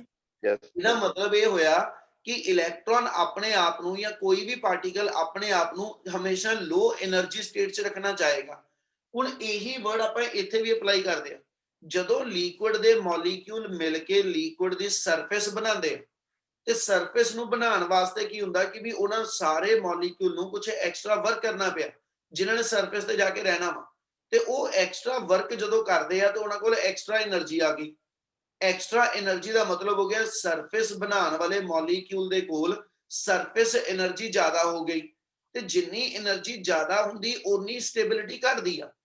ਇਹਦਾ ਮਤਲਬ ਹੈ ਜਿਹੜੇ ਲਿਕੁਇਡ ਦੇ ਮੋਲੀਕੂਲ ਸਰਫੇਸ ਤੇ ਹੈਗੇ ਆ, ਜੇ ਉਹਨਾਂ ਨੇ ਆਪਣੀ ਐਸਐਚ ਕਹਿੰਦਾ ਸਟੇਬਿਲਿਟੀ ਨੂੰ ਇਨਕਰੀਜ਼ ਕਰਨਾ ਤੇ ਸਰਫੇਸ ਨੂੰ ਸਟੇਬਲ ਕਰਨਾ, ਉਹਦੇ ਵਾਸਤੇ ਮੈਨੂੰ ਲਿਕੁਇਡ ਦੇ ਜਿਹੜੇ ਮੋਲੀਕੂਲ ਸਰਫੇਸ ਤੇ ਆ ਇਹਨਾਂ ਦੀ ਸਰਫੇਸ એનર્ਜੀ ਥੋੜੀ ਚਾਹੀਦੀ ਆ। ਪਰ ਹਰ ਮੋਲੀਕੂਲ ਨੂੰ ਸਰਫੇਸ ਤੇ ਟਿਕੇ ਰਹਿਣ ਵਾਸਤੇ ਐਕਸਟਰਾ ਵਰਕ ਕਰਨਾ ਹੀ ਪੈਣਾ, ਐਕਸਟਰਾ ਫੋਰਸ ਉਹਨੂੰ ਲਗਾਣੀ ਪੈਣੀ ਆ, ਠੀਕ ਹੈ, ਐਕਸਟਰਾ ਪ੍ਰੈਸ਼ਰ ਉਹਨੂੰ ਬਣਾਉਣਾ ਪੈਣਾ। ਤੇ ਫਿਰ ਉਹਦੇ ਵਾਸਤੇ ਜਦੋਂ ਉਹ ਲਿਕੁਇਡ ਦੇ ਮੋਲੀਕੂਲ ਸਰਫੇਸ ਦੇ ਉੱਤੇ ਐਕਸੈਸ ਵਰਕ ਕਰਦੇ ਆ, ਲਿਕੁਇਡ ਦੇ ਮੋਲੀਕੂਲ ਸਰਫੇਸ ਦੇ ਉੱਤੇ ਐਕਸੈਸ ਵਰਕ ਕਰਦੇ, ਉਹਦੇ ਕਰਕੇ ਉਹਨਾਂ ਦੀ ਐਕਸੈਸ ਸਰਫੇਸ એનર્ਜੀ ਬਣਨੀ ਤੇ ਜੇ ਮੈਂ ਐਸਐਚ ਐਕਸੈਸ ਸਰਫੇਸ એનર્ਜੀ ਲਵਾਂ ਉਹ ਸਟੇਬਿਲਿਟੀ ਨੂੰ ਡਿਕਰੀਜ਼ ਕਰਦਾ। ਤੇ ਅਸੀਂ ਸਾਰੀ ਚੀਜ਼ ਹੁਣ ਪੁੱਠੀ ਲੈ ਕੇ ਚੱਲੀਏ, to acquire the stability we must require the low surface energy and to reduce the surface energy, ठीक है, the number of molecule present on the surface they should decrease। ਕਿਸੇ ਵੀ ਮੋਲੀਕਿਊਲ ਨੇ ਜਿਹਨੇ ਸਰਫੇਸ ਤੇ ਡਿੱਗਣਾ ਉਹਦੀ ਸਰਫੇਸ એનર્ਜੀ ਨਹੀਂ ਘਟਣੀ, ਉਹਨੂੰ extra work ਜਿੰਨਾ ਕਰਨਾ ਪੈਣਾ ਉਹਨੇ ਕਰਨਾ ਹੀ ਆ, ਠੀਕ ਹੈ, ਉਹਦੇ ਕੋਲ ਐਕਸਟਰਾ ਪੋਟੈਂਸ਼ੀਅਲ એનર્ਜੀ ਆਣੀ ਆ। ਪਰ ਇਹ ਹੋ ਸਕਦਾ ਜੇ ਸਰਫੇਸ ਤੇ ਰਹਿਣ ਵਾਸਤੇ ਆਪਾਂ ਸਰਫੇਸ ਏਰੀਆ ਘਟਾ ਦਈਏ, ਜੇ ਸਰਫੇਸ ਤੇ ਰਹਿਣ ਵਾਲੇ ਮੋਲੀਕਿਊਲ ਲਈ ਸਰਫੇਸ ਏਰੀਆ ਘਟਾਣਾ ਤੇ ਸਰਫੇਸ ਤੇ ਪਹੁੰਚਣ ਵਾਲੇ ਮੋਲੀਕਿਊਲ ਦੀ ਗਿਣਤੀ ਘਟ ਜੂ। Yes, sir. Yes, sir. ਕਹਿੰਦਾ ਜੇ ਸਟੇਬਿਲਿਟੀ ਵਧਾਣੀ ਆ, ਮੈਂ ਲਾਸਟ ਨੇ ਫਿਰ ਰਿਪੀਟ ਕਰ ਰਿਹਾ, ਆਪਾਂ ਇਹਨੂੰ ਕਨਕਲੂਡ ਕਰਨ ਜਾ ਰਹੇ ਹਾਂ। ਜੇ ਮੈਂ ਸਟੇਬਿਲਿਟੀ ਵਧਾਣੀ ਆ ਤੇ ਮੈਨੂੰ ਐਸਐਚ ਸਰਫੇਸ એનર્ਜੀ ਘੱਟ ਚਾਹੀਦੀ ਆ, ਤੇ ਸਰਫੇਸ એનર્ਜੀ ਨੂੰ ਰਿਡਿਊਸ ਕਰਨ ਦਾ ਜਿਹੜਾ ਮੈਥਡ ਆ ਉਹਦੇ ਚ ਫਿਰ ਮੇਰੇ ਕੋਲ ਕੀ ਹੋਵੇ, ਇਸ ਸਰਫੇਸ ਤੇ ਪਹੁੰਚਣ ਵਾਲੇ ਮੋਲੀਕਿਊਲ ਦੀ ਗਿਣਤੀ ਘਟੇ। ਉਹ ਕਹਿੰਦਾ ਜੀ ਸਰਫੇਸ ਤੇ ਮੋਲੀਕਿਊਲ ਤਾਂ ਘੱਟ ਪਹੁੰਚਣਗੇ ਜੇ ਸਰਫੇਸ ਤੇ ਬਹਿਣ ਵਾਸਤੇ ਉਹਨਾਂ ਲਈ ਸਰਫੇਸ ਏਰੀਆ ਥੋੜਾ ਹੋਵੇ। ਇਹਦਾ ਮਤਲਬ ਇਹ ਹੋ ਗਿਆ ਕਿ ਲਿਕੁਇਡ ਦੇ ਮੋਲੀਕਿਊਲ ਤੇ ਕੀ ਕਰਦੇ ਆ, ਇੱਕ ਮੈਮਬ੍ਰੇਨ ਕਹਿੰਦਾ ਜੀ ਬਣਾਉਂਦੇ ਆ, ਇੱਕ ਕਹਿੰਦਾ ਜੀ ਇਨਵਰਡ ਪੁੱਲ ਲਗਾਉਂਦੇ ਆ ਸਰਫੇਸ ਦੇ ਉੱਤੇ, ਜਿਹਦੇ ਨਾਲ ਉਹ ਆਪਣੇ ਆਪ ਚ ਕੀ ਕਰਦੇ ਆ, ਆਪਣਾ ਸਰਫੇਸ ਏਰੀਆ ਰਿਡਿਊਸ ਕਰਦੇ ਆ। ਤੇ ਸਰਫੇਸ ਏਰੀਆ ਨੂੰ ਰਿਡਿਊਸ ਕਰਨ ਦੀ ਇਸ ਟੈਂਡੈਂਸੀ ਦੇ ਵਿੱਚ ਲਿਕੁਇਡ ਦੀ ਸਰਫੇਸ ਇੱਕ ਮੈਮਬ੍ਰੇਨ ਦੀ ਤਰ੍ਹਾਂ ਬਿਹੇਵ ਕਰਦੀ ਆ। ਤੇ ਲਿਕੁਇਡ ਦੀ ਜਿਹੜੀ ਇਹ ਪ੍ਰਾਪਰਟੀ ਹੋਏਗੀ ਜਿੰਨਾ ਲਿਕੁਇਡ ਦੀ ਸਰਫੇਸ ਇੱਕ ਮੈਮਬ੍ਰੇਨ ਦੀ ਤਰ੍ਹਾਂ ਬਿਹੇਵ ਕਰਦੀ, ਲਿਕੁਇਡ ਦੀ ਉਸ ਪ੍ਰਾਪਰਟੀ ਨੂੰ ਅਸੀਂ ਨਾਮ ਸਰਫੇਸ ਟੈਂਸ਼ਨ ਦਿੰਨੇ ਆ। ਕੀ ਗੱਲ ਸਮਝ ਆਈ? Yes, sir. Yes, sir. Molecular theory ਦੇ ਅੰਦਰ ਜੋ ਐਕਸਪਲੇਨ ਕਰਦਾ ਪਿਆ, ਕਿਆ ਸਮਝ ਲੱਗਿਆ? Yes, sir. Yes, sir. Yes, sir. Yes, sir. ਇਹ ਸਾਰੇ ਦਾ ਸਾਰਾ ਟੌਪਿਕ ਥਿਓਰੈਟੀਕਲੀ ਆ, ਮੈਥਮੈਟੀਕਲ ਕੁਝ ਨਹੀਂ ਹੈਗਾ ਸੀ, ਬੁੱਕ ਦੇ ਚੋਂ ਐਸ ਸੱਚ ਹੀ ਪੜੋਗੇ। ਨੈਕਸਟ ਇਹਦੇ ਨਾਲ ਟੌਪਿਕ ਜਿਹੜਾ ਉਹਨੇ ਜੋੜਨਾ, ਇਹ ਤੋਂ ਹੀ ਕੰਟੀਨਿਊਟੀ ਚ ਹੀ ਆਣਾ, ਸਰਫੇਸ એનર્ਜੀ। ਆਹੀ ਸੇਮ ਚੀਜ਼ ਤੋਂ ਫਿਰ ਵਰਡ ਲੈ ਰਹੇ ਕਿ ਜਿਹੜੇ ਲਿਕੁਇਡ ਦੇ ਮੋਲੀਕੂਲ ਸਰਫੇਸ ਤੇ ਕਹਿੰਦਾ ਜੀ ਰਹਿੰਦੇ ਪਏ, ਉਹਨਾਂ ਨੂੰ ਉੱਥੇ ਰਹਿਣ ਵਾਸਤੇ ਜਿਹੜਾ ਐਕਸਟਰਾ ਵਰਕ ਕਰਨਾ ਪਿਆ, ਉਹਨੇ ਆਪਣੇ ਮੋਲੀਕਿਊਲਸ ਨੇ ਉਹ ਐਕਸਟਰਾ ਵਰਕ ਨੂੰ ਸਰਫੇਸ એનર્ਜੀ ਬਣਾ ਕੇ ਸਟੋਰ ਕਰ ਲਿਆ। ਹੁਣ ਜੇ ਮੈਂ ਸਰਫੇਸ એનર્ਜੀ ਨੂੰ ਇਨਕਰੀਜ਼ ਡਿਕਰੀਜ਼ ਕੁਝ ਵੀ ਕਰਨਾ ਤੇ ਇਹਦਾ ਮਤਲਬ ਉਹ ਸਰਫੇਸ ਏਰੀਆ ਤੇ ਡਿਪੈਂਡ ਕਰੇਗਾ। ਜਿੰਨਾ ਸਰਫੇਸ ਏਰੀਆ ਮੇਰੇ ਕੋਲ ਐਸਐਚ ਲਿਕੁਇਡ ਦਾ ਵਧਦਾ ਜਾਏਗਾ, ਹਨਾ, ਜਿੰਨੀ ਲਿਕੁਇਡ ਦੀ ਸਰਫੇਸ ਵੱਡੀ ਹੁੰਦੀ ਜਾਏਗੀ, ਇਮਲ ਓਨੀ ਉਹਦੀ ਸਰਫੇਸ એનર્ਜੀ ਵੀ ਇਨਕਰੀਜ਼ ਹੁੰਦੀ ਜਾਣੀ ਹੈ। ਕੀ ਇੰਨੀ ਗੱਲ ਸਮਝ ਲੱਗੀ? Yes, sir. Yes, sir. ਉਹਨੇ ਐਸਐਚ ਆਪਣੇ ਕੋਲ ਫਿਰ ਸਰਫੇਸ એનર્ਜੀ ਦਾ ਫਾਰਮੂਲਾ ਦਿੱਤਾ ਬੇਟਾ ਕਿ ਸਰਫੇਸ એનર્ਜੀ ਦਾ ਫਾਰਮੂਲਾ ਕੀ ਬਣਨਾ, ਠੀਕ ਹੈ। ਉਹ ਟੌਪਿਕ ਸ਼ੁਰੂ ਕਰ ਰਿਹਾ। ਚਲੋ ਇਹਦੇ ਵਿੱਚ ਇੱਕ ਚੀਜ਼ ਧਿਆਨ ਨਾਲ ਸਮਝ ਲਿਓ ਬਸ, ਠੀਕ ਹੈ। ਇਹਦੇ ਵਿੱਚ ਉਹਨੇ ਆਪਾਂ ਨੂੰ ਡਿਫਾਈਨ ਕੀਤਾ ਕਿ ਵੀ ਆ ਮੰਨ ਲਓ ਮੇਰੇ ਕੋਲ ਇੱਕ ਕੋਈ ਰੈਕਟੈਂਗੂਲਰ ਫਰੇਮ ਆ, ਮੇਰੇ ਕੋਲ ਇੱਕ ਰੈਕਟੈਂਗੂਲਰ ਫਰੇਮ ਆ, ਇਸ ਰੈਕਟੈਂਗੂਲਰ ਫਰੇਮ ਦੀਆਂ ਸਾਰੀਆਂ ਸਾਈਡਸ ਫਿਕਸ ਨੇ, ਠੀਕ ਹੈ, ਬਟ ਇਹਦੇ ਵਿੱਚ ਇੱਕ ਸਾਈਡ ਦੀ ਮੂਵੇਬਲ, ਮਤਲਬ ਇਸ ਸਾਈਡ ਨੂੰ ਤੁਸੀਂ AB ਨੂੰ ਫਾਰਵਰਡ ਬੈਕਵਰਡ ਕਿਸੇ ਵੀ ਡਾਇਰੈਕਸ਼ਨ 'ਚ ਮੂਵ ਕਰ ਸਕਦੇ। ਉਹ ਕਹਿੰਦਾ ਜੀ ਇੱਕ ਰੈਕਟੈਂਗੂਲਰ ਫਰੇਮ ਲਵਾਂ, ਇਸ ਰੈਕਟੈਂਗੂਲਰ ਫਰੇਮ ਦੀ ਲੈਂਥ ਜਿਹੜੀ ਮੰਨ ਲਓ ਆਪਣੇ ਕੋਲ ਆਪਾਂ L ਡਿਫਾਈਨ ਕਰ ਦਿੰਨੇ, ਇਹਦੀ ਬ੍ਰੈਡਥ ਜਿਹੜੀ ਤੁਸੀਂ ਐਸ ਮੰਨ ਲਓ ਕੁਝ ਡਿਫਾਈਨ ਕਰ ਲਓ B ਬ੍ਰੈਡਥ ਆ ਗਈ ਇਹਦੀ, ਠੀਕ ਹੈ। ਯਾਨੀ ਇਸ ਰੈਕਟੈਂਗੂਲਰ ਫਰੇਮ ਦਾ ਏਰੀਆ ਜਿਹੜਾ ਮੇਰੇ ਕੋਲ ਆ ਗਿਆ ਉਹ L into B ਆ ਗਿਆ। ਇਹਨਾਂ ਕਲੀਅਰ ਹੈ ਪਹਿਲਾਂ? Yes, sir. Yes, sir. ਲੋ ਕਹਿੰਦਾ ਜੀ ਕੀ ਕਰੋ, ਇਸ ਫਰੇਮ ਨੂੰ ਕਿਸੇ ਸੋਪ ਸੋਲੂਸ਼ਨ ਦੇ ਵਿੱਚ ਡਿਪ ਕਰੋ। ਜਿੱਦਾਂ ਆਪਾਂ ਇਦਾਂ ਐਗਜ਼ਾਮਪਲ ਦਿੰਨੇ ਕਿ ਵੀ ਮੰਨ ਲਓ ਤੁਹਾਡੇ ਕੋਲ ਇੱਕ ਸੋਪ ਬਬਲ ਵਾਲਾ ਆਉਂਦਾ ਟੌਏ ਜਿਹੜਾ ਬੱਚਿਆਂ ਦਾ, ਹਨਾ, ਉਹਦੇ 'ਚ ਇੱਕ ਲੂਪ ਜਿਹਾ ਦਿੱਤਾ ਹੁੰਦਾ ਉਹਨਾਂ ਨੇ, ਉਹਨੂੰ ਤੁਸੀਂ ਸੋਪ ਸੋਲੂਸ਼ਨ 'ਚ ਡਿਪ ਕਰਕੇ ਜਦੋਂ ਫੂਕ ਮਾਰਦੇ ਹੋ ਉਹਦੇ 'ਚ ਉਹਦਾ ਬੈਲੂਨ ਬਣਦਾ, ਬਬਲ ਬਣਦਾ ਉਹ ਵਾਲਾ, Yes, sir. Yes. Yes, sir.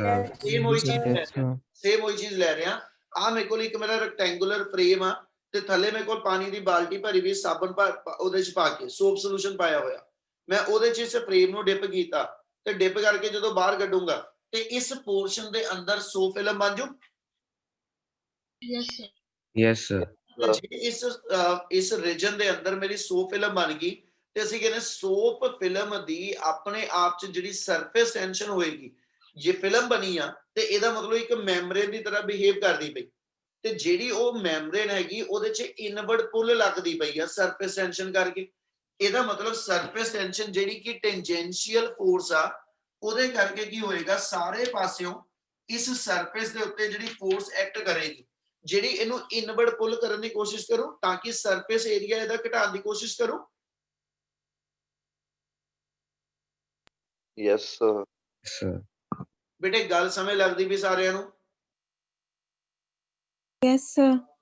ਚਲ ਸੋ Yes, ਜਦੋਂ sir. ਮੈਥਡ ਤੋਂ ਅਸੀਂ ਸੋਪ ਫਿਲਮ ਬਣਾਈ ਮੈਂ Yes, ਅੱਗੇ ਵੀ ਇੱਕ ਦਿਨ ਗੱਲ ਕੀਤੀ ਸੀਗੀ ਫਿਰ ਇੱਕ ਵਾਰੀ ਰਿਪੀਟ ਕਰਿਆ ਆਪਾਂ ਵਰਡ ਲਿੱਤਾ ਸੀ ਕਲੀਨਜ਼ਿੰਗ ਐਕਸ਼ਨ ਆਫ ਸੋਪ ਤੇ ਮੈਂ example cleansing action of soap 'ਚ ਇੰਨੀ ਗੱਲ ਤੁਹਾਨੂੰ ਕਹੀ ਸੀਗੀ ਕਿ ਜਿਹੜਾ ਅਸੀਂ ਐਸਾ ਚ ਕੱਪੜਾ ਧੋਨੇ ਕਹਿੰਦਾ ਸੋਪ ਸੋਲੂਸ਼ਨ ਦੇ ਅੰਦਰ ਉਹਦੀ ਐਡਵਾਂਟੇਜ ਅਸੀਂ ਕੀ ਲੈਨੇ ਕਿ ਵੀ ਸੋਪ ਸੋਲੂਸ਼ਨ ਜਿਹੜਾ ਆਂਦਾ ਉਹ ਡਰਟ ਦੀ ਸਰਫੇਸ ਟੈਂਸ਼ਨ ਨੂੰ ਡਿਕਰੀਜ਼ ਕਰਾਂਦਾ ਮੈਂ ਐਗਜ਼ਾਮਪਲੀਫਾਈ ਨੂੰ ਇਦਾਂ ਕਰਦਾ ਕਿ ਜਿਵੇਂ ਮੰਨ ਲਓ ਮੇਰੇ ਇੱਥੇ ਕਹਿੰਦਾ ਜੀ ਕਿਤੇ ਕੱਪੜੇ ਤੇ ਦਾਗ ਲੱਗਾ ਹੋਇਆ ਹਨਾ ਜਦੋਂ ਮੈਂ ਸੋਪ ਸੋਲੂਸ਼ਨ ਚ ਪਾ ਕੇ ਇਹਨੂੰ ਰਗੜਦਾ ਵਾਂ ਐਜੀਟੇਟ ਕਰਦਾ ਵਾਂ ਤੇ ਬੇਸਿਕਲੀ ਉਸ ਮੂਵਮੈਂਟ ਤੇ ਕੀ ਹੁੰਦਾ ਮੈਂ ਥਰਮਲ એનર્ਜੀ ਦਿੰਦਾ ਪਿਆ ਰਗੜਦਾ ਪਿਆ ਤੇ ਥਰਮਲ એનર્ਜੀ ਮਿਲਦੀ ਪਈ ਗਰਮ ਪਾਣੀ ਚ ਕੱਪੜਾ ਧੋਈਏ ਤਾਂ ਜਲਦੀ ਧੁਲ ਜਾਂਦਾ ਠੀਕ ਹੈ ਜੀ ਇਹਦੇ ਨਾਲ ਜਦੋਂ ਮੈਂ ਰਗੜਦਾ ਪਿਆ ਵਾਂ ਤੇ ਉਸ ਮੂਵਮੈਂਟ ਤੇ ਜਿਹੜਾ ਇੱਥੇ ਡਰਟ ਦਾ ਮੇਰੇ ਕੋਲ ਐਸਐਚ ਸਪੌਟ ਹੈਗਾ ਵਾ ਹਨਾ ਉਹ ਸਪਰੈਡ ਕਰ ਜਾਂਦਾ Yes, sir. ਉਹ ਜਿਹੜਾ ਦਾਗ ਲੱਗਿਆ ਹੁੰਦਾ ਜਦੋਂ ਉਹ ਦਾਗ ਉਤਰਦਾ ਵਾ ਤੇ ਉਹ ਇਦਾਂ ਕਰਕੇ ਫੈਲ ਜਾਂਦਾ Yes, sir.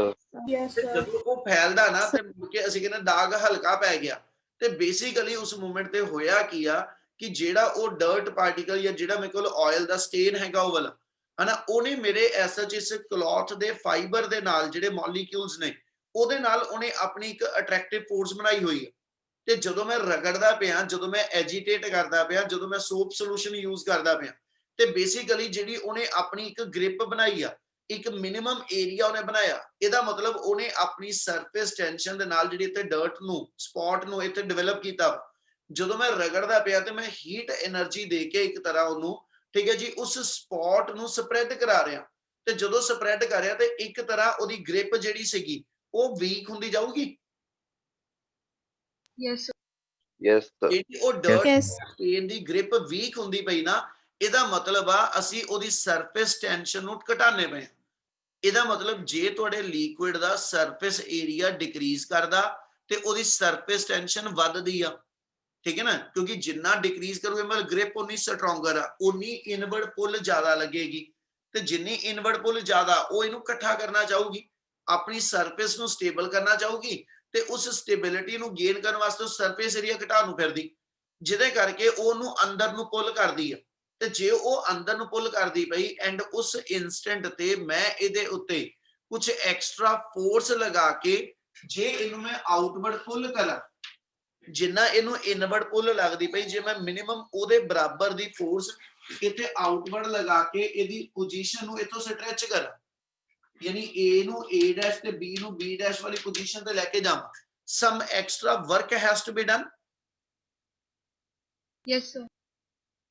ਆਪਾਂ ਇਹੀ ਗੱਲ ਕਰਾਂਗੇ ਬੇਟੇ ਕਿ ਜੇ ਮੈਂ ਮੰਨ ਲਓ ਇਸ ਥਾਂ ਤੇ F ਫੋਰਸ ਲਗਾਈ ਔਰ ਉਹਦੀ X ਮੈਂ ਡਿਸਪਲੇਸਮੈਂਟ ਕਰਾ ਲਈ ਹਨਾ F ਫੋਰਸ ਲਗਾ ਕੇ ਆ ਮੂਵੇਬਲ ਸਾਈਡ ਜਿਹੜੀ ਆ ਇਹ A' B' ਤੇ ਪਹੁੰਚ ਗਈ ਤੇ ਇਹਦਾ ਮਤਲਬ ਇਹਦੇ ਲਈ ਕੁਝ ਐਕਸਟਰਾ ਵਰਕ ਹੋਏਗਾ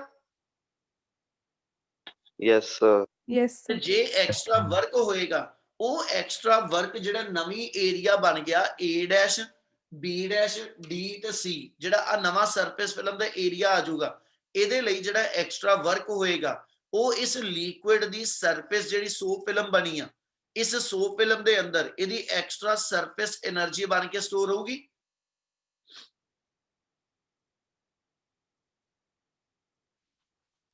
Sir, आप और repeat करियो. ਉਹ ਮੈਂ ਦੁਬਾਰਾ ਦੱਸਦਾ ਪਿਆ ਆਪਾਂ ਇੰਨੀ ਗੱਲ ਕਹਿ ਰਹੇ ਆ ਕਿ ਜਦੋਂ ਤੁਸੀਂ ਐਸਐਚ ਏਬੀ ਵਾਲੀ ਪੋਜੀਸ਼ਨ ਤੋਂ ਐਫ ਫੋਰਸ ਲਗਾ ਕੇ ਸਰਫੇਸ ਟੈਂਸ਼ਨ ਦੇ ਅਗੇਂਸਟ ਤੁਸੀਂ ਐਫ ਫੋਰਸ ਲਗਾ ਕੇ ਇਸ ਏਬੀ ਸਰਫੇਸ ਨੂੰ ਏ ਡੈਸ਼ ਬੀ ਡੈਸ਼ ਤੱਕ ਲੈ ਗਏ, ਇਹਦਾ ਮਤਲਬ ਹੈ ਜਦੋਂ ਇਸ ਸਰਫੇਸ ਨੂੰ ਹਨਾ ਐਸਐਚ ਐਕਸ ਡਿਸਪਲੇਸ ਕੀਤਾ ਤੇ ਐਫ ਮੈਂ ਫੋਰਸ ਲਗਾਈ, ਇਹਦੇ ਲਈ ਐਕਸਟਰਾ ਵਰਕ ਕਰਨਾ ਪਏਗਾ। Yes, sir. Yes, sir. ਤੇ ਜਦੋਂ ਮੈਂ ਐਕਸਟਰਾ ਵਰਕ ਕਰਾਂਗਾ ਨਾ, ਉਹ ਵਰਕ ਮੇਰਾ ਐਸਐਚ ਇਸ ਜਿਹੜਾ ਸੋਪ ਫਿਲਮ ਬਣੀ ਆ, ਹੁਣ ਨਵੀਂ ਸੋਪ ਫਿਲਮ ਦਾ ਏਰੀਆ ਜਿਹੜਾ ਵਾ ਉਹ A dash B dash D C ਇੰਨਾ ਨਵਾਂ ਏਰੀਆ ਬਣ ਜਾਊ ਉਹਦਾ। Yes, sir. Yes, sir. ਇਹਦਾ ਮਤਲਬ ਉਹਦੇ ਲਈ ਮੈਨੂੰ ਜਿਹੜਾ ਐਕਸਟਰਾ ਵਰਕ ਕਰਨਾ ਪਿਆ ਉਹ ਮੇਰੀ ਇਸ ਸੋਪ ਫਿਲਮ ਦੇ ਕੋਲ ਸਰਫੇਸ એનર્ਜੀ ਐਸਐਚ ਇਨਕਰੀਜ਼ ਕਰਾ ਦੂ ਇਹਦੀ। ਪਹਿਲਾਂ ਸਰਫੇਸ એનર્ਜੀ ਇਸ ਏਰੀਏ ਕਰਕੇ ਸੀਗੀ, ਹੁਣ ਏਰੀਆ ਵਧਣ ਕਰਕੇ ਸਰਫੇਸ એનર્ਜੀ ਦੀ ਅਮਾਉਂਟ ਅੱਗੇ ਨਾਲੋਂ Increase. ਇਨਕਰੀਜ਼ ਹੋ ਜੂ। ਉਹ ਕਹਿੰਦਾ ਫਿਰ ਜਿਹੜਾ ਇਹ ਐਕਸਟਰਾ ਵਰਕ ਕੀਤਾ, ਮੈਂ ਇੱਕ ਹੋਰ ਐਗਜ਼ਾਮਪਲ ਦੇਣਾ ਤੁਹਾਨੂੰ, ਫਿਰ ਉੱਤੇ ਦੱਸਦੇ ਆਪਾਂ ਦੁਬਾਰਾ ਗੱਲ, ਠੀਕ ਹੈ ਜੀ। ਜਿੱਦਾਂ ਸੋਪ ਫਿਲਮ ਆ, ਤੁਹਾਡੇ ਕੋਲ ਸੋਪ ਸੋਲੂਸ਼ਨ ਆ, ਉਹ ਬੱਚਿਆਂ ਵਾਲਾ ਜਿਹੜਾ ਪਲਾ ਕੇ ਸੁੱਟਦੇ ਆ, ਜੇ ਆਪਾਂ ਉਹਨੂੰ ਲਈਏ ਜਦੋਂ ਤੁਸੀਂ ਉਹਨੂੰ ਚ ਡਿਪ ਕੀਤਾ, ਉਹਦੇ ਚ ਕੀ ਆ ਇੱਕ ਸਰਕੂਲਰ ਲੂਪ ਬਣ ਗਿਆ ਇਹਦਾ ਮੇਰਾ। Yes, sir. Yes, sir. ਜਦੋਂ ਮੈਂ ਇਹਦੇ ਤੇ 에ਅਰ ਬਲੋ ਕਰਾਂਗਾ, ਮੈਂ 에ਅਰ ਬਲੋ ਕਰਾਂ ਤੇ ਮੈਂ ਇਹਦੇ ਤੇ ਫੋਰਸ ਲਗਾਈ ਆ, Yes, sir. ਤੇ ਜਿਹੜੀ ਮੈਂ ਆ ਫੂਕ ਮਾਰਨ ਲੱਗੇ ਮੇਰੀ એનર્ਜੀ ਸੀਗੀ ਕੰਜ਼ਿਊਮ ਹੋਈ, ਉਹ ਐਸਐਚ એનર્ਜੀ ਜਿਹੜੀ ਆ ਉਹਦੇ ਨਾਲ ਇਹ ਜਿਹੜਾ ਇੱਥੇ ਸੋਪ ਬਬਲ ਆ ਉਹ ਸਪਰੈਡ ਕੀਤਾ। Yes, sir. ਇਹਦਾ ਮਤਲਬ ਜੇ ਉਹ ਸਪਰੈਡ ਕਰਦਾ ਪਿਆ ਉਹਦਾ ਏਰੀਆ ਵੱਧ ਰਿਹਾ ਤੇ ਇਹਦਾ ਮਤਲਬ ਉਹਦੀ ਸਰਫੇਸ એનર્ਜੀ ਵੀ ਵਧੂਗੀ। Yes, sir. ਹੁਣ ਜਦੋਂ ਉਹਦੀ ਸਰਫੇਸ એનર્ਜੀ ਵਧੀ ਹੈ ਨਾ, ਉਹਨੂੰ ਕੈਲਕੂਲੇਟ ਕਰਨਾ ਤਾਂ ਮੈਂ ਵਰਕ ਡਨ ਕੱਢ ਦਾਂਗਾ ਕਿ ਵੀ ਮੈਨੂੰ ਕਿੰਨਾ ਕਰਨਾ ਪਿਆ। ਇਹਦੇ ਲਈ ਇੱਕ ਵਰਡ ਦਿਮਾਗ 'ਚ ਰੱਖਿਓ ਜੋ ਦੱਸਣ ਲੱਗਿਆ, ਇਸ ਪੂਰੇ ਟੌਪਿਕਸ ਦੇ ਅੰਦਰ ਇੱਕ ਵਰਡ ਯੂਜ਼ ਹੁੰਦਾ ਰਹੇਗਾ, ਫ੍ਰੀ ਸਰਫੇਸ। ਫ੍ਰੀ ਸਰਫੇਸ ਤੁਹਾਡੇ ਗਿਵਨ ਕਹਿੰਦਾ ਜੀ ਸੋਲੂਸ਼ਨ ਦੇ ਅੰਦਰ ਕਿੰਨੀਆਂ ਬਣੀਆਂ, ਗਿਵਨ ਸਰਫੇਸ ਦੀਆਂ ਫ੍ਰੀ ਸਰਫੇਸ ਕਿੰਨੀਆਂ ਵਾ, ਉਹਨੂੰ ਅਸੀਂ ਕਾਊਂਟ ਕਰਕੇ ਟੋਟਲ ਵਰਕ ਕੱਢਾਂਗੇ। ਮਤਲਬ ਇਹਦਾ ਕੀ ਆ, ਜੇ ਮੈਂ ਇੱਕ ਲਿਕੁਇਡ ਡ੍ਰੌਪ ਲਵਾਂ, ਜੇ ਮੈਂ ਇੱਕ ਲਿਕੁਇਡ ਡ੍ਰੌਪ ਲਵਾਂ ਤੇ ਦੂਜੇ ਪਾਸੇ ਇੱਕ ਸੋਪ ਬਬਲ ਲਵਾਂ, ਦੋਨਾਂ 'ਚ ਕੀ ਫਰਕ ਹੋਊਗਾ, ਕੋਈ ਦੱਸੇਗਾ? ਸਰ ਲਿਕੁਇਡ ਪੂਰੀ ਫੀਲਡ ਹੈ ਪਰ ਸੋਪ ਬਬਲ ਅੰਦਰੋਂ ਫੋਲੋ ਹੈ। ਬਿਲਕੁਲ। ਕਹਿੰਦਾ ਜੀ ਜੇ ਲਿਕੁਇਡ ਡ੍ਰੌਪ ਲਵਾਂ ਨਾ ਤੇ ਮੈਂ ਇਹਨੂੰ ਇਦਾਂ ਕਵਾਂਗਾ ਕਿ ਉਹਦੇ 'ਚ ਇੱਕ ਫ੍ਰੀ ਸਰਫੇਸ ਆ। ਫ੍ਰੀ ਸਰਫੇਸ ਵਰਡ ਕਿਹਦੇ ਲਈ ਯੂਜ਼ ਹੁੰਦਾ ਕਿ where there is a contact of the ਕਹਿੰਦਾ ਜੀ liquid molecule with the air, ਜਿੱਥੇ 에ਅਰ ਦਾ ਤੇ ਲਿਕੁਇਡ ਮੋਲੀਕਿਊਲ ਦਾ ਆਪਸ ਵਿੱਚ ਕੰਟੈਕਟ ਆ ਹਨਾ, ਉਹ ਮੇਰੇ ਕੋਲ ਕਹਿੰਦਾ ਜੀ ਐਸਐਚ ਮੇਰੀ ਫ੍ਰੀ ਸਰਫੇਸ ਆ। ਤੇ ਜੇ ਆ ਮੇਰਾ ਲਿਕੁਇਡ ਡ੍ਰੌਪ ਹੋਵੇ ਅੰਦਰੋਂ ਭਰਿਆ ਪਿਆ ਤੇ ਆ ਬਾਹਰਲੇ ਪਾਸੇ ਸਿਰਫ 에ਅਰ ਨਾਲ ਕੰਟੈਕਟ ਆਏਗਾ। Yes, sir. ਪਰ ਜੇ ਮੇਰਾ ਸੋਪ ਬਬਲ ਆ ਹਨਾ, ਸੋਪ ਬਬਲ ਅੰਦਰੋਂ ਕੀ ਆ, ਅੰਦਰ ਵੀ ਹਵਾ ਭਰੀ ਆ ਬਾਹਰ ਵੀ ਹਵਾ ਭਰੀ ਆ, ਇਹਦਾ ਮਤਲਬ ਦੋ ਪਾਸੇ ਮੇਰੇ ਕੋਲ ਜਿਹੜਾ ਇੰਟਰਫੇਸ ਬਣਦਾ ਪਿਆ, ਇਹਦਾ ਮਤਲਬ ਆ ਥਿਕਨੈਸ ਜਿਹੜੀ ਆਈ ਇਹਦੇ ਅੰਦਰਲੇ ਪਾਸੇ ਵੀ 에ਅਰ ਨਾਲ ਕੰਟੈਕਟ ਆ, ਬਾਹਰਲੇ ਪਾਸੇ ਵੀ 에ਅਰ ਨਾਲ ਕੰਟੈਕਟ ਆ। ਇਹਦਾ ਮਤਲਬ ਜਿਹੜਾ ਸੋਪ ਬਬਲ ਆ ਉਹ 'ਚ ਅਸੀਂ ਗਿਣਾਂਗੇ ਦੋ ਫ੍ਰੀ ਸਰਫੇਸ ਆ, ਦੋ ਥਾਂ ਤੇ 에ਅਰ ਨਾਲ ਕੰਟੈਕਟ ਆ, ਤੇ ਜਿਹੜਾ ਮੇਰੇ ਕੋਲ ਲਿਕੁਇਡ ਡ੍ਰੌਪ ਆ ਉਹਦੇ ਅੰਦਰ ਮੈਂ ਕੰਸੀਡਰ ਕਰਾਂਗਾ ਇੱਕ ਫ੍ਰੀ ਸਰਫੇਸ ਆ। ਕਿਆ ਇੰਨੀ ਗੱਲ ਸਮਝ ਲੱਗੀ? Yes, sir. Yes, sir. ਠੀਕ ਹੈ। ਇਹਦੇ ਜੇ ਮੈਂ ਇਹ ਕਹਾਂ ਕਿ ਵੀ ਮੇਰੇ ਕੋਲ ਐਸਐਚ ਇੱਕ 에ਅਰ ਬਬਲ ਲਿਕੁਇਡ 'ਚ ਆ ਗਿਆ, ਤੁਸੀਂ ਇੰਜੈਕਸ਼ਨ ਭਰਿਆ, ਕੋਈ ਸਿਰਿੰਜ ਭਰੀ, ਉਸ ਸਿਰਿੰਜ ਦੇ ਅੰਦਰ ਇੱਕ 에ਅਰ ਬਬਲ ਆ ਗਿਆ ਤੇ ਆਪਣੇ ਆਪ ਦੇ ਅੰਦਰ ਉਸ ਬਬਲ ਦੇ ਦੋ ਫ੍ਰੀ ਸਰਫੇਸ ਬਣੀਆਂ, ਪਰ ਕਿਉਂਕਿ ਉਹ 에ਅਰ ਬਬਲ ਲਿਕੁਇਡ ਦੇ ਵਿੱਚ ਆ, ਇਹ ਮਤਲਬ ਬਾਹਰਲੇ ਪਾਸੇ ਦਾ ਲਿਕੁਇਡ ਆ ਸਾਰਾ, ਇਹ ਮਤਲਬ 에ਅਰ ਨਾਲ ਕੰਟੈਕਟ ਅੰਦਰ ਹੀ ਰਹਿ ਗਿਆ। Yes, sir. ਇਹਦਾ ਮਤਲਬ Yes, sir. ਉਹਦੀ ਅਸੀਂ ਇੱਕ ਫ੍ਰੀ ਸਰਫੇਸ ਗਿਣਦੇ ਆ। ਇਹਦਾ ਮਤਲਬ ਕੋਈ ਵੀ ਗਿਵਨ ਮੇਰੇ ਕੋਲ ਜਿਹੜੀ ਸਰਫੇਸ ਹੋਏਗੀ ਉਹ 'ਚ ਅਸੀਂ ਇਹ ਕਾਊਂਟ ਕਰਦੇ ਕਿ ਕਹਿੰਦਾ ਜੀ how many number of contacts are there, ਠੀਕ ਹੈ ਜੀ, ਵਿਦ ਦਾ 에ਅਰ, 에ਅਰ ਦੇ ਨਾਲ ਕਿੰਨੇ ਇੰਟਰਫੇਸ ਬਣਦੇ ਆ, ਉਹ ਮੇਰੀਆਂ ਨੰਬਰ ਆਫ ਫ੍ਰੀ ਸਰਫੇਸ ਨੇ। ਹੁਣ ਆਪਣੇ ਇਸ ਕੇਸ ਦੇ ਅੰਦਰ ਚੱਲੀਏ, ਗੱਲ ਕੰਪਲੀਟ ਕਰੀਏ।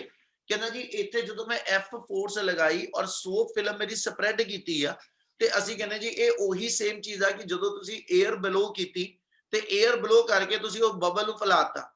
ਇਹਦਾ ਮਤਲਬ ਅਸੀਂ ਮੰਨਦੇ ਪਏ ਕਿ ਉਸ ਮੂਵਮੈਂਟ ਤੇ ਉਹਦੇ ਤੇ ਦੋ ਫ੍ਰੀ ਸਰਫੇਸ ਹੋਣ ਕਰਕੇ ਉਹਨੂੰ ਦੋ ਫ੍ਰੀ ਸਰਫੇਸ ਵਾਸਤੇ ਵਰਕ ਕਰਨਾ ਪਏਗਾ। ਇਸ ਲਈ ਜੇ ਮੈਂ ਇੱਥੇ ਵਰਕ ਦੀ ਗੱਲ ਕਰਾਂ ਤੇ ਜੇ ਮੈਂ ਫੋਰਸ ਦੀ ਗੱਲ ਕਰਾਂ, ਆਪਾਂ ਆ ਪੜਿਆ ਸੀ formula, we know that surface tension ਦਾ ਫਾਰਮੂਲਾ ਆਪਾਂ ਦੱਸਿਆ ਸੀ ਫੋਰਸ ਬੈਲੈਂਸ। ठीक है। ਹੁਣ ਕਿਉਂਕਿ ਮੇਰੇ ਕੋਲ ਐਸਐਚ 100 ਫਿਲਮ ਦੇ ਅੰਦਰ 2 ਫ੍ਰੀ ਸਰਫੇਸ ਆ ਤੇ ਇਹਦਾ ਮਤਲਬ ਅਸੀਂ 2 ਫ੍ਰੀ ਸਰਫੇਸ ਦੀ ਲੈਂਥ ਕੰਸੀਡਰ ਕਰਾਂਗੇ। ਕਿਆ ਇੰਨੀ ਗੱਲ ਸਮਝ ਲੱਗਦੀ ਪਈ? Yes, sir. Yes, sir. ਇਸ ਲਈ ਜੇ ਮੈਂ ਇੱਥੇ ਆ ਗੱਲ ਕਰਾਂ ਤੇ ਇੱਥੇ ਮੇਰੇ ਕੋਲ ਇੱਕ 2 ਇਨਵੋਲਵਡ ਹੋ ਜਾਏਗਾ which means ਕਹਿੰਦਾ ਜੀ 2 ਫ੍ਰੀ ਸਰਫੇਸ ਦੀ ਤੁਸੀਂ ਲੈਂਥ ਜਿਹੜੀ ਉਹ ਕੰਸੀਡਰ ਕੀਤੀ ਆ ਔਰ ਇਹਦੇ ਕੋਰਸਪੋਂਡਿੰਗ ਜੇ ਮੈਂ ਤੋਂ ਫੋਰਸ ਕੱਢ ਲਵਾਂ ਤੇ that is given by surface tension into ਕਹਿੰਦਾ ਜੀ ਲੈਂਥ। ਤੇ ਅੱਗੇ ਚਲੀਏ ਤੇ ਅਸੀਂ ਹੁਣ ਕਹਿੰਦੇ ਕਿ ਵੀ ਇੰਨੀ ਫੋਰਸ ਲਗਾ ਕੇ ਜਦੋਂ ਤੁਸੀਂ ਐਸ ਸੱਚ ਇਸ ਨੂੰ ਆਊਟਵਰਡ ਸਟ੍ਰੈਚ ਕਰਦੇ ਪਏ ਤੇ we will have to do some work. We know that work done mathematical पुੱਤ सिर्फ 2 ਲਾਈਨਾਂ ਦਾ ਹੀ ਆ, ਠੀਕ ਹੈ ਜੀ। ਮੇਨ ਥਿਉਰੀ ਸਮਝਣ ਵਾਲੀ ਸੀਗੀ ਉਹ ਆਪਣੀ ਕੰਪਲੀਟ ਆ। Work done in stretching the film, work done in stretching the film by x amount is given by ਇਹਦਾ work done ਕਰ ਦੋ ਤੇ work done ਦਾ ਫਾਰਮੂਲਾ ਆਪਣੇ ਕੋਲ ਆ ਜਾਏਗਾ force into displacement। force ਆਪਣੀ ਲੱਗੀ s into 2l, displacement ਆਪਣੀ ਹੋਈ x ਤੇ ਜੇ ਮੈਂ ਇੰਨੀ ਚੀਜ਼ ਨੂੰ ਪੜਾਂ l into x, l ਆ ਸਾਈਡ ਆ ਗਈ, x ਮੇਰੇ ਕੋਲ ਕਹਿੰਦਾ ਜੀ ਬ੍ਰੈਡਥ ਆ ਗਈ, ਲੈਂਥ into ਬ੍ਰੈਡਥ ਜਿਹੜਾ ਵਾ ਉਹ ਏਰੀਆ ਡਿਫਾਈਨ ਕਰੋ। Yes, sir. और क्योंकि मेरे को 2 सरफेस ਦਾ ਏਰੀਆ ਐਕਸਪੈਂਡ ਹੋਇਆ, 2 ਫ੍ਰੀ ਸਰਫੇਸ ਕਹਿੰਦੇ ਪਏ ਅਸੀਂ ਬਾਹਰੋਂ ਅੰਦਰੋਂ ਦੋਨੋਂ ਪਾਸਿਓਂ, ਇਸ ਲਈ ਆ ਪੂਰੇ ਦੀ ਪੂਰੀ ਟਰਮ ਜਿਹੜੀ ਹੋਏਗੀ 2lx that define ਦਾ ਕਹਿੰਦਾ ਜੀ ਇਨਕਰੀਜ਼ ਇਨ ਏਰੀਆ। therefore ਇੱਥੇ ਡਿਫਾਈਨ ਕਰ ਦਈਏ ਬਟ 2lx ਜਿਹੜਾ ਵਾ that is equal to delta a ਔਰ delta a ਡਿਫਾਈਨ ਕਰਦੇ ਪਏ ਆਪਾਂ ਇਨਕਰੀਜ਼ ਇਨ ਏਰੀਆ ਨੂੰ। therefore ਤੁਹਾਡੇ ਕੋਲ ਵਰਕ ਡਨ ਦਾ ਫਾਰਮੂਲਾ ਜਿਹੜਾ ਉਹ s into increase in area ਆ ਗਿਆ ਤੇ ਜਿੰਨਾ ਵੀ ਇਹ ਏਰੀਆ ਨੂੰ ਇਨਕਰੀਜ਼ ਕਰਨ ਲਈ ਮਤਲਬ ਜਿੰਨਾ ਵੀ ਇਸ ਸੋਪ ਫਿਲਮ ਦੇ ਏਰੀਆ ਨੂੰ ਇਨਕਰੀਜ਼ ਕਰਨ ਲਈ ਮੇਰੇ ਕੋਲ ਵਰਕ ਕਰਨਾ ਪਿਆ ਉਹ ਵਰਕ ਮੇਰਾ ਐਸ ਸੱਚ ਇਸ ਸੋਪ ਫਿਲਮ ਦੇ ਕੋਲ ਸਰਫੇਸ એનર્ਜੀ ਬਣ ਕੇ ਸਟੋਰ ਹੋ ਜੂ। Yes, sir. ਆਪਾਂ work Yes, sir. Energy theorem ਲਗਾਈਏ ਤੇ ਵਰਕ એનર્ਜੀ ਥਿਓਰਮ ਇਹ ਕਹਿੰਦੀ whatever the work has to be done that always to be stored in the body in form of some energy। ਤੇ ਇਸ ਵੇਲੇ ਫਿਰ ਆ ਸਟ੍ਰੈਚਿੰਗ ਕਰਨ ਚ ਜਿੰਨਾ ਮੇਰਾ ਵਰਕ ਹੋਇਆ ਵਾ ਇਹ ਵਰਕ ਇਸ ਸੋ ਫਿਲਮ ਦੇ ਕੋਲ ਹੀ ਹੋਇਆ ਤੇ ਉਹ ਸੋ ਫਿਲਮ ਦੇ ਅੰਦਰ ਵਰਕ ਮੇਰਾ ਸਰਫੇਸ એનર્ਜੀ ਬਣ ਕੇ ਸਟੋਰ ਹੋ ਜੂ। therefore ਲਾਸਟ ਲਾਈਨ ਆ ਲਿਖ ਦਾਂਗੇ according to work energy theorem, according to work energy theorem this work should be equal to ਕਹਿੰਦਾ ਜੀ surface energy। surface energy ਨੂੰ E ਨਾਲ ਡਿਫਾਈਨ ਕਰਦਾ ਪਿਆ। this work should be equal to surface energy। therefore ਸਾਡੇ ਕੋਲ surface energy the formula surface tension into increase or decrease in area। ਮਤਲਬ ਇਸ ਵੇਲੇ ਆਪਾਂ ਇਨਕਰੀਜ਼ ਦੀ ਗੱਲ ਕੀਤੀ, ਇਹਦੇ ਡਿਕਰੀਜ਼ ਦਾ ਵੀ ਆ ਜਾਏਗਾ। ਠੀਕ ਹੈ ਜੀ। surface energy ਡਿਕਰੀਜ਼ ਹੋਈ ਹੈ ਕਿ ਇਨਕਰੀਜ਼ ਹੋਈ ਆ, ਇਹ ਦੋਨੋਂ ਚੀਜ਼ਾਂ ਆਪਾਂ ਨਿਊਮੈਰੀਕਲ ਚ ਕੰਸੀਡਰ ਕਰਾਂਗੇ। ਇੱਕ ਐਗਜ਼ਾਮਪਲ ਦੇ ਰਿਹਾ, ਮੈਨੂੰ ਉਹਨੇ ਨਿਊਮੈਰੀਕਲ ਦਿੱਤਾ ਕਿ ਇੱਕ ਤੁਹਾਡੇ ਕੋਲ ਲਿਕੁਇਡ ਡ੍ਰੌਪ ਆ, ਠੀਕ ਹੈ, ਉਹਦਾ ਕੁਝ ਰੇਡੀਅਸ ਦੱਸ ਦੇਗਾ। ਉਹਨੇ ਕਹਿਣਾ ਜੀ ਉਸ ਲਿਕੁਇਡ ਡ੍ਰੌਪ ਨੇ ਸਪਲਿਟ ਕਰਕੇ ਅੱਗੇ ਮੇਰੇ ਕੋਲ ਜਿਹੜੇ ਆ ਐਸਐਚ ਕੁਝ ਡ੍ਰੌਪਲੇਟ ਬਣਾਤੇ, ਇੱਕ ਡ੍ਰੌਪ ਆ ਗਿਆ, ਇੱਕ ਡ੍ਰੌਪ ਆ ਗਿਆ, ਠੀਕ ਹੈ। ਉਹ ਕਹਿੰਦਾ ਜੀ ਦਿਸ ਡ੍ਰੌਪ ਇਜ਼ ਸਪਲਿਟਡ ਇਨਟੂ 27 ਡ੍ਰੌਪਲੇਟ ਤੇ ਜਦੋਂ ਉਹ ਮੇਰੇ ਕੋਲ 27 ਡ੍ਰੌਪਲੇਟ ਚ ਟੁੱਟ ਗਿਆ ਉਹਨੇ ਕਹਿਣਾ calculate the change in energy of the ਕਹਿੰਦਾ ਜੀ ਸਰਫੇਸ। ਇਹਦਾ ਮਤਲਬ ਉਹ 27 ਡ੍ਰੌਪਲੇਟ ਦੇ ਵਿੱਚ ਜਦੋਂ ਟੁੱਟਿਆ ਵਾ ਤੇ ਉਹਦੀ એનર્ਜੀ ਉਹਨੇ ਪੁੱਛਣੀ ਇੱਕ ਡ੍ਰੌਪਲੇਟ ਦੀ એનર્ਜੀ ਕਿੰਨੀ ਹੈ। ਗੱਲ ਸਮਝ ਲੱਗੀ ਬੇਟਾ ਜੋ ਬੋਲਦਾ ਪਿਆ? Yes, sir. Yes, sir. ਇਹੀ ਕੁਐਸਚਨ ਪੁੱਠਾ ਪੜ ਲਓ। 27 droplet are combine to form one ਕਹਿੰਦਾ ਜੀ big droplet, one big drop, ਠੀਕ ਹੈ। ਮਤਲਬ ਜੇ ਮੈਂ ਡ੍ਰੌਪਲੇਟ ਕੰਬਾਈਨ ਕਰਕੇ ਇੱਕ ਬਿਗ ਡ੍ਰੌਪ ਬਣਾ ਦਵਾਂ ਤੇ ਉਸ ਕੇਸ ਦੇ ਅੰਦਰ ਤੇ ਪਿਛਲੇ ਕੇਸ ਦੇ ਅੰਦਰ ਦੋਨਾਂ ਦੇ ਵਿੱਚ ਏਰੀਆ ਦੀ ਚੇਂਜ ਆਏਗੀ।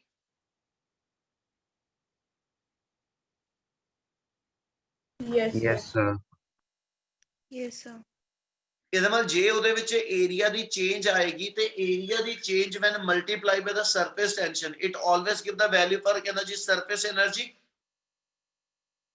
Yes, sir. Yes, sir. ਸਾਰੇ ਕੁਐਸਚਨ ਜਿਹੜੇ ਇਦਾਂ ਦੇ ਆਣੇ ਆ ਉਹਨਾਂ ਦੇ ਅੰਦਰ ਮੇਨ ਫਾਰਮੂਲਾ ਹੀ ਹੋਏਗਾ ਡ੍ਰੌਪ ਕੰਬਾਈਨ ਕਰਕੇ ਇੱਕ ਬਣ ਗਿਆ, ਜਾਂ ਇੱਕ ਡ੍ਰੌਪ ਮੇਰੇ ਕੋਲ ਟੁੱਟ ਕੇ ਕਹਿੰਦਾ ਨੰਬਰ ਆਫ ਡ੍ਰੌਪਲੇਟਸ ਚ ਕਨਵਰਟ ਹੋ ਗਏ। ਇਹਨਾਂ ਸਾਰੇ ਕੇਸਿਸ ਦੇ ਅੰਦਰ ਅਸੀਂ ਕੀ ਕਰਿਆ ਕਰਾਂਗੇ, ਜਿਹੜਾ ਇੱਕ ਡ੍ਰੌਪ ਆ ਉਹਦਾ ਏਰੀਆ ਕੱਢ ਲਾਂਗੇ, ਤੇ ਜਿਹੜੇ ਛੋਟੇ ਛੋਟੇ 27 ਡ੍ਰੌਪਲੇਟ ਬਣ ਗਏ ਉਹਦਾ ਏਰੀਆ ਕੱਢ ਲਾਂਗੇ, ਤੇ ਜਿਹੜਾ ਦੋਨੇ ਏਰੀਆ ਆ ਗਏ ਉਹਦਾ ਡਿਫਰੈਂਸ ਕੱਢ ਲਓ, ਤੁਹਾਨੂੰ ਚੇਂਜ ਇਨ ਏਰੀਆ ਮਿਲ ਜੂ। ਤੇ ਮੈਨੂੰ ਚੇਂਜ ਇਨ ਏਰੀਆ ਮਿਲ ਗਿਆ ਤਾਂ ਉਹ ਤੋਂ ਆਪਾਂ એનર્ਜੀ ਦੀ ਅਮਾਉਂਟ ਕੱਢਾਂਗੇ। ਕੀ ਗੱਲ ਸਮਝ ਆਈ? Yes, sir. Yes, sir. ਚਲੋ, ਸੋ ਇਹ ਆਪਣੇ ਕੋਲ ਟੌਪਿਕ ਆਪਣਾ ਸੀਗਾ ਕਿ ਸਰਫੇਸ એનર્ਜੀ ਦੀ ਵੈਲਿਊ ਕੀ ਆਂਦੀ, ਔਰ ਇਹਦੇ ਤੋਂ ਸਰਫੇਸ ਟੈਂਸ਼ਨ ਦਾ ਫਾਰਮੂਲਾ ਵੀ ਯਾਦ ਰੱਖ ਲਿਓ, ਕਈ ਥਾਂ ਤੇ ਲੋੜ ਪੈਗੀ। ਸਰਫੇਸ ਟੈਂਸ਼ਨ ਉੱਪਰ ਅਸੀਂ ਡਿਫਾਈਨ ਕੀਤਾ ਫੋਰਸ ਬਾਈ ਲੈਂਥ ਤੋਂ ਸੀਗੀ, ਤੇ ਇੱਥੇ ਸਰਫੇਸ ਟੈਂਸ਼ਨ ਮੇਰੇ ਕੋਲ ਜਿਹੜਾ ਦੂਜਾ ਫਾਰਮੂਲਾ ਆ ਗਿਆ એનર્ਜੀ ਬਾਈ ਕਹਿੰਦਾ ਜੀ ਮੇਰੇ ਕੋਲ ਜਿਹੜਾ ਐਸ ਚੇਂਜ ਇਨ ਏਰੀਆ, ਯਾਨੀ ਆ ਵੀ ਮੇਰੇ ਕੋਲ ਸਰਫੇਸ ਟੈਂਸ਼ਨ ਦਾ ਇੱਕ ਫਾਰਮੂਲਾ ਬਣ ਜਾਏਗਾ। ਕਲੀਅਰ ਆ? Yes, sir. Yes, sir. ਇੱਕ ਟੌਪਿਕ ਜਿਹੜਾ ਨਹੀਂ ਹੈਗਾ ਉਹ ਨੋਟ ਕਰ ਲਓ, determination of surface tension of liquid. ਇਹ ਟੌਪਿਕ ਹੈ ਨਹੀਂਗਾ ਬੇਟਾ,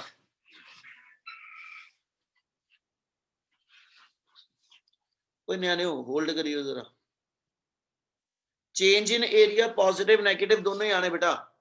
ਉਹਨੇ ਕੁਐਸਚਨ 'ਚ ਆਪਾਂ ਨੂੰ ਇਹੀ ਪੁੱਛਣਾ ਵਾ, એનર્ਜੀ ਇਨਕਰੀਜ਼ ਹੋਈ ਆ ਡਿਕਰੀਜ਼ ਹੋਈ ਆ, ਜੇ ਤੁਹਾਡਾ ਏਰੀਆ ਅੱਗੇ ਨਾਲੋਂ ਰਿਡਿਊਸ ਹੋਇਆ ਵਾ, ਠੀਕ ਹੈ ਨਾ, ਤੇ ਇਹਦਾ ਮਤਲਬ એનર્ਜੀ ਰਿਡਿਊਸ ਹੋਣ ਦਾ ਮਤਲਬ ਆ ਕਿ ਵੀ ਏਰੀਆ ਡਿਕਰੀਜ਼ ਆ, ਠੀਕ ਹੈ। ਤੇ ਉਹ ਨੈਗੇਟਿਵ ਦੇ ਵਿੱਚ ਆਪਾਂ ਨਹੀਂ ਲੈਂਦੇ, ਆਪਾਂ ਸਿਰਫ ਡਿਕਰੀਜ਼ ਇਨ ਏਰੀਆ ਤੇ ਇਨਕਰੀਜ਼ ਇਨ ਏਰੀਆ ਦੱਸਣਾ, ਠੀਕ ਹੈ ਮਨਨ? Okay, sir. ਇੱਕ ਮਿੰਟ ਲਗਾਤੀ ਕਰਨ ਜੀ। ਇਹਦੇ ਨਾਲ ਜਦੋਂ ਲਿਕੁਇਡ ਦੀ ਸਰਫੇਸ ਤੇ ਇਨਵਰਡ ਪੁੱਲ ਲੱਗਦੀ ਆ ਹਨਾ, ਤੇ ਲਿਕੁਇਡ ਦੀ ਸਰਫੇਸ ਤੇ ਜਿਹੜੀ ਇਨਵਰਡ ਪੁੱਲ ਆ ਉਹਦੇ ਕਰਕੇ ਉਹ ਸਰਫੇਸ ਏਰੀਆ ਨੂੰ ਜਦੋਂ ਡਿਕਰੀਜ਼ ਕਰਨ ਦੀ ਕੋਸ਼ਿਸ਼ ਕਰਦੀ ਤਾਂ ਕਿ ਸਟੇਬਿਲਿਟੀ ਆਪਣੀ ਮੈਕਸਿਮਮ ਬਣਾ ਪਾਵੇ। ਉਸ ਪ੍ਰੋਸੈਸ ਦੇ ਅੰਦਰ ਅਸੀਂ ਡਿਫਾਈਨ ਕੀਤਾ ਸੀਗਾ ਕਿ ਲਿਕੁਇਡ ਤੇ ਜਿਹੜੀ ਐਕਸਟਰਾ ਫੋਰਸ ਲੱਗੀ ਆ ਡਾਊਨਵਰਡ ਡਾਇਰੈਕਸ਼ਨ ਦੇ ਅੰਦਰ, ਉਹਨੂੰ ਬੈਲੈਂਸ ਕਰਨ ਵਾਸਤੇ ਸਰਫੇਸ ਤੇ ਜਿਹੜੇ ਲਿਕੁਇਡ ਮੋਲੀਕਿਊਲ ਰਹਿੰਦੇ ਆ ਹਨਾ, ਉਹ ਕੁਝ ਐਕਸਟਰਾ ਫੋਰਸ ਲਗਾਉਂਦੇ ਆ। ਜਿਹੜੀ ਉਹ ਐਕਸਟਰਾ ਫੋਰਸ ਲਿਕੁਇਡ ਦੇ ਗਿਵਨ ਏਰੀਆ ਦੇ ਉੱਤੇ ਅਪਲਾਈ ਕਰਦੇ ਆ, ਉਹਨੂੰ ਅਸੀਂ ਨਾਮ ਦੇ ਦਿੰਦੇ ਕਿ that is to be called as the excess pressure। ਉਹਤੇ ਇੱਕ ਵਰਡ ਸਮਝਣ ਦੀ ਕੋਸ਼ਿਸ਼ ਕਰਿਓ, ਐਕਸੈਸ ਪ੍ਰੈਸ਼ਰ ਕਿਹਨੂੰ ਕਹਾਂ। ਉਹਦੇ ਲਈ ਫਿਰ ਇੱਕ ਲਾਈਨ ਦੁਬਾਰਾ ਰਿਪੀਟ ਕਰ ਰਿਹਾ, ਵਰਡ ਸਿਰਫ ਸਮਝਣ ਵਾਲਾ ਵਾ ਤੁਹਾਡੇ। ਆਹ ਲਿਕੁਇਡ ਦੇ ਮੋਲੀਕਿਊਲ ਜਿਹੜੇ ਇੱਥੇ ਸਰਫੇਸ ਤੇ ਹੈਗੇ ਆ, ਇਹਨਾਂ ਸਾਰੇ ਲਿਕੁਇਡ ਮੋਲੀਕਿਊਲਸ ਦੇ ਉੱਤੇ ਕੁਝ ਐਕਸਟਰਾ ਫੋਰਸ ਲੱਗਦੀ ਪਈ ਡਾਊਨਵਰਡ ਡਾਇਰੈਕਸ਼ਨ 'ਚ, ਔਰ ਜੇ ਇਸ ਵੇਲੇ ਲਿਕੁਇਡ ਦੀ ਸਰਫੇਸ ਤੇ ਇਹ ਐਕਸਟਰਾ ਫੋਰਸ ਲੱਗੇਗੀ ਤੇ ਇਹਨੇ ਲਿਕੁਇਡ ਦੇ ਮੋਲੀਕਿਊਲ ਥੱਲੇ ਨੂੰ ਪੁੱਲ ਕਰਨੇ। Yes, sir. ਤੇ ਜਦੋਂ ਇਹ ਲਿਕੁਇਡ ਦੇ ਮੋਲੀਕਿਊਲ ਨੂੰ ਡਾਊਨਵਰਡ ਪੁੱਲ ਕਰਦਾ ਪਿਆ ਹਨਾ, ਤੇ ਇਹਦਾ ਮਤਲਬ ਇਹ ਆ ਕਿ ਵੀ ਸਟੇਬਲ ਸਰਫੇਸ ਬਣੇਗੀ ਨਹੀਂ, ਕਿਉਂਕਿ ਜੇ ਇਹ ਲਿਕੁਇਡ ਦੇ ਮੋਲੀਕਿਊਲ ਥੱਲੇ ਖਿੱਚੇ ਗਏ ਤੇ ਇਹਦਾ ਮਤਲਬ ਇਹ ਸਰਫੇਸ ਨਹੀਂ ਬਣਾਉਂਦੇ ਪਏ। ਪਰ ਜੇ ਮੇਰੀ ਸਰਫੇਸ ਇਕੁਇਲਿਬ੍ਰੀਅਮ ਆਫ ਰੈਸਟ ਦੇ ਅੰਦਰ ਸਟੇਬਲ ਕੰਡੀਸ਼ਨ 'ਚ ਬੈਠੀ ਆ, ਲਿਕੁਇਡ ਦੇ ਮੋਲੀਕਿਊਲ ਸਰਫੇਸ ਦੇ ਉੱਤੇ ਸਟੇਬਲ ਕੰਡੀਸ਼ਨ 'ਚ ਪਏ ਆ, ਤੇ ਇਹਦਾ ਮਤਲਬ ਇਹ ਹੋਏਗਾ ਇਸ ਐਕਸਟਰਾ ਫੋਰਸ ਨੂੰ ਕਿਸੇ ਨਾ ਕਿਸੇ ਨੇ ਬੈਲੈਂਸ ਵੀ ਤਾਂ ਕੀਤਾ ਹੋ। Yes, sir. ਇਹਦਾ ਮਤਲਬ ਪੁੱਤ ਇੱਕ ਵਰਡ ਸਮਝਿਓ, ਮੈਂ ਬਾਰ-ਬਾਰ ਇੱਕ ਲਾਈਨ ਤੇ ਜ਼ੋਰ ਦੇ ਰਿਹਾ, ਸਿਰਫ ਉਹੀ ਮੇਨ ਵਰਡ ਹੈਗਾ। ਐਕਸੈਸ ਕਿਉਂ ਲੱਗਦਾ ਪਿਆ ਅੱਗੇ? ਐਕਸੈਸ ਇਸ ਲਈ ਲੱਗਦਾ ਪਿਆ ਕਿਉਂਕਿ ਇਸ ਵੇਲੇ ਲਿਕੁਇਡ ਦੇ ਮੋਲੀਕਿਊਲ ਜਿਹੜੇ ਨੇ ਹਨਾ, ਆਪਾਂ ਕਿਸੇ ਵੀ ਮੂਵਮੈਂਟ ਤੇ ਕੰਸੀਡਰ ਕਰੀਏ ਤੇ ਦੋ ਤਰ੍ਹਾਂ ਦੀਆਂ ਫੋਰਸਿਸ ਨੇ। ਇੱਕ ਅਸੀਂ ਕਹਿੰਦੇ ਸਰਫੇਸ ਤੇ ਹੋਣ ਕਰਕੇ ਸਰਫੇਸ ਟੈਂਸ਼ਨ, ਇੱਕ ਅੰਦਰਲੇ ਮੋਲੀਕਿਊਲ ਵੀ ਖਿੱਚੀ ਤੁਰੀ ਜਾਂਦੇ, ਯਾਨੀ ਜਿਹੜੀ ਕੋਹੇਸਿਵ ਫੋਰਸ ਬਣਾਉਂਦੇ ਆ। ਤੇ ਜੇ ਐਸਐਚ ਲਿਕੁਇਡ ਦੇ ਮੋਲੀਕਿਊਲ ਇਕੁਇਲਿਬ੍ਰੀਅਮ ਬਣਾ ਕੇ ਰੱਖਦੇ ਪਏ ਆ, ਜੇ ਸਰਫੇਸ ਉਹ ਐਸਐਚ ਸਟੇਬਲ ਤੇ ਰੈਸਟ ਦੀ ਕੰਡੀਸ਼ਨ 'ਚ ਬਣਾ ਕੇ ਰੱਖ ਰਹੇ ਆ, ਤੇ ਆ ਜਿਹੜੀ ਐਕਸਟਰਾ ਫੋਰਸ ਉਹਨੂੰ ਥੱਲੇ ਨੂੰ ਖਿੱਚਦੀ ਪਈ ਆ, ਜਿਹੜੀ ਉਹਨੂੰ ਉੱਪਰ ਟਿਕਣ ਨਹੀਂ ਦਿੰਦੀ ਪਈ, ਤੇ ਜੇ ਉਹ ਲਿਕੁਇਡ ਦਾ ਮੋਲੀਕਿਊਲ ਇੱਥੇ ਟਿਕਿਆ ਹੋਇਆ ਵਾ, ਤੇ ਜਿਹੜੀ ਆ ਫੋਰਸ ਲੱਗਦੀ ਪਈ, ਜਿਹੜੀ ਐਕਸੈਸ ਫੋਰਸ ਲੱਗਦੀ ਪਈ ਆ, ਇਸ ਫੋਰਸ ਨੂੰ ਵੀ ਤਾਂ ਉਹਨੇ ਬੈਲੈਂਸ ਕੀਤਾ ਹੋਏਗਾ ਲਿਕੁਇਡ ਮੋਲੀਕਿਊਲ ਨੇ। Yes, sir. Yes, sir. ਉਹ ਪੁੱਤ ਇਹ ਚੀਜ਼ ਤੁਹਾਡੇ ਰਿਸਪੌਂਡ ਕਰਨ ਵਾਲੀ ਆ ਜਾਂ ਪੁੱਛਣ ਵਾਲੀ ਆ, ਠੀਕ ਹੈ? ਘੱਟੋ ਘੱਟ ਉਸ ਹਿਸਾਬ ਨਾਲ ਚੱਲੋ ਸਾਰੇ ਜਾਣੇ।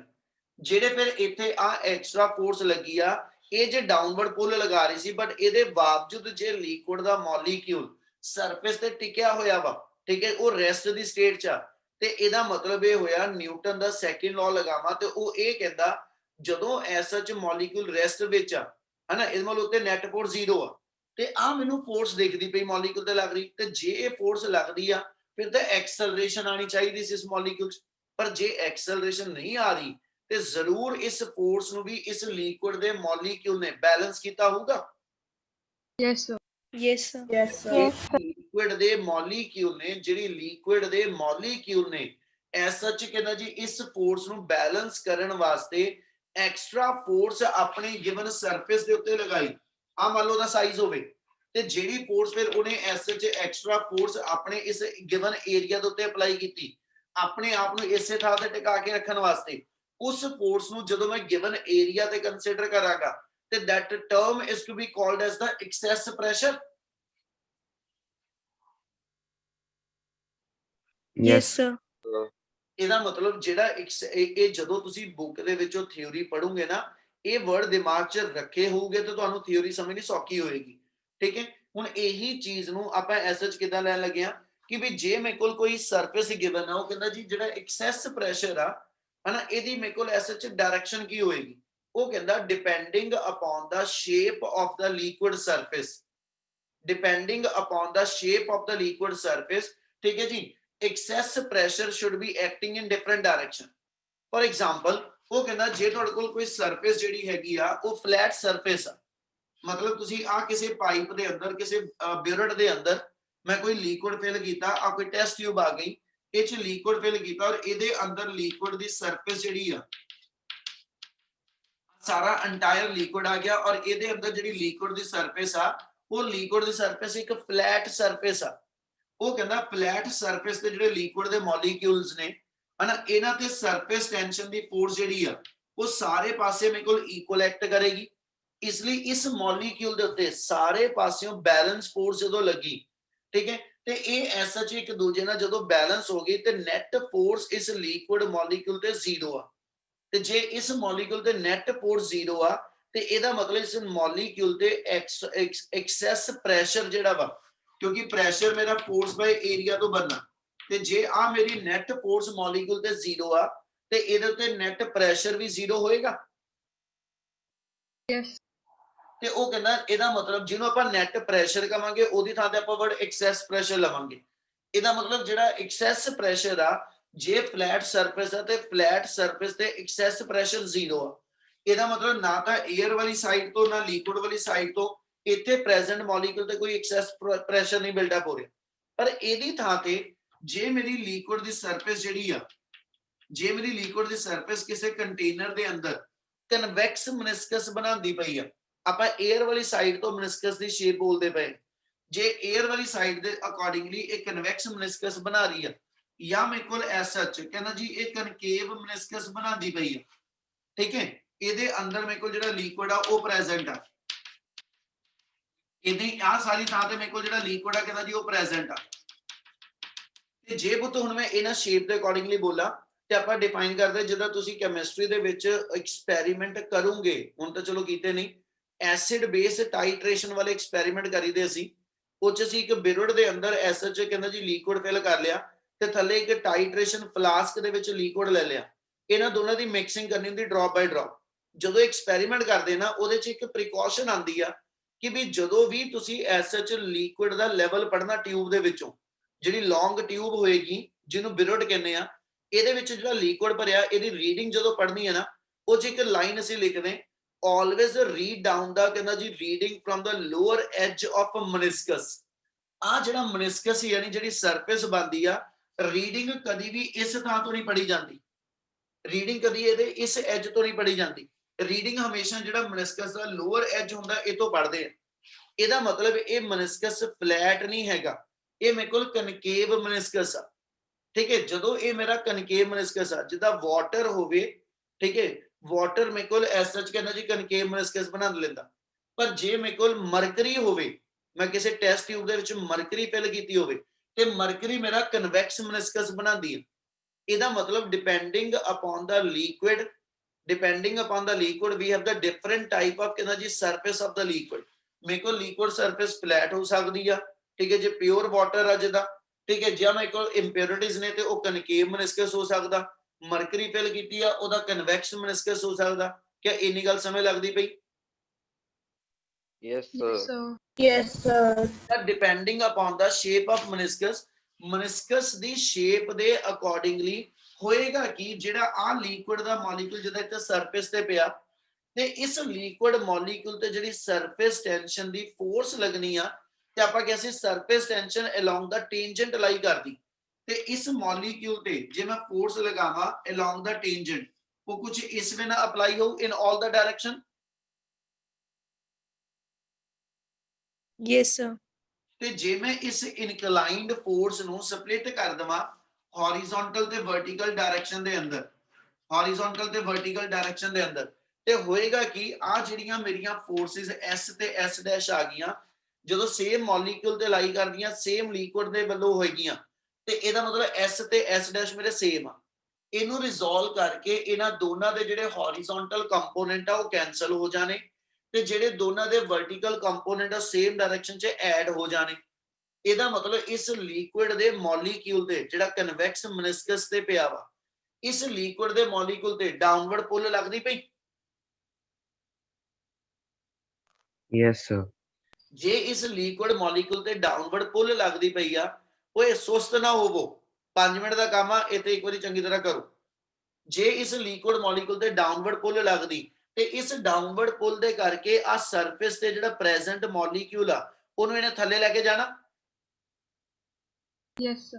Yes. Yes, sir. ਪਰ ਜੇ ਮੇਰੇ ਲਿਕੁਇਡ ਦੀ ਸਟੇਬਲ ਸਰਫੇਸ ਆ ਤੇ ਇਹਦਾ ਮਤਲਬ ਇਸ ਲਿਕੁਇਡ ਮੋਲੀਕਿਊਲ ਨੇ ਆਪਣੀ ਥਾਂ ਤੋਂ ਡਿਸਪਲੇਸ ਨਹੀਂ ਕਰਨਾ ਤੇ ਇਹਦਾ ਮਤਲਬ ਉਹਨੇ ਇਸ ਲਿਕੁਇਡ ਮੋਲੀਕਿਊਲ ਤੇ ਜਿਹੜੀ ਆ ਡਾਊਨਵਰਡ ਐਕਸੈਸ ਫੋਰਸ ਲੱਗਦੀ ਪਈ ਇਹਨੂੰ ਬੈਲੈਂਸ ਕਰਨ ਵਾਸਤੇ ਲਿਕੁਇਡ ਵਾਲੀ ਸਾਈਡ ਤੋਂ ਇਸ ਲਿਕੁਇਡ ਦੇ ਮੋਲੀਕਿਊਲ ਦੇ ਉੱਤੇ ਐਕਸਟਰਾ ਫੋਰਸ ਅਪਵਰਡ ਲੱਗੂਗੀ Yes, sir.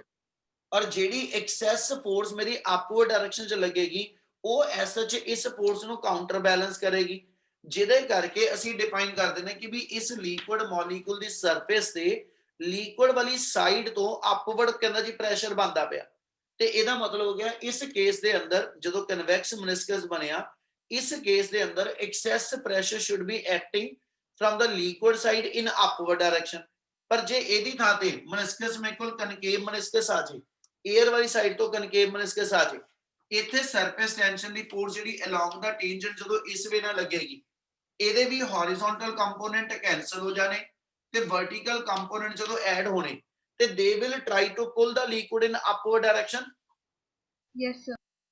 ਪਰ ਜੇ ਇਸ ਟੈਸਟ ਟਿਊਬ 'ਚ ਲਿਕੁਇਡ ਭਰ ਕੇ ਕਨਕੇਵ ਮਨਿਸਕਸ ਬਣਾ ਕੇ ਬੈਠਾ ਔਰ ਉਹ ਉਸ ਤੋਂ ਉੱਪਰ ਨਹੀਂ ਖਿੱਚਿਆ ਜਾ ਰਿਹਾ ਲਿਕੁਇਡ ਤੇ ਇਹਦਾ ਮਤਲਬ ਹੋ ਗਿਆ ਇਸ ਐਕਸੈਸ ਫੋਰਸ ਨੂੰ ਕੋਈ ਨਾ ਕੋਈ ਬੈਲੈਂਸ ਕਰਦਾ ਪਿਆ Yes.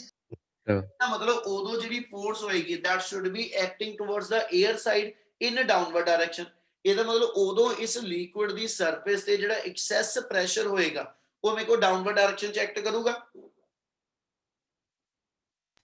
Yes, sir. Yes, sir. Yes, sir.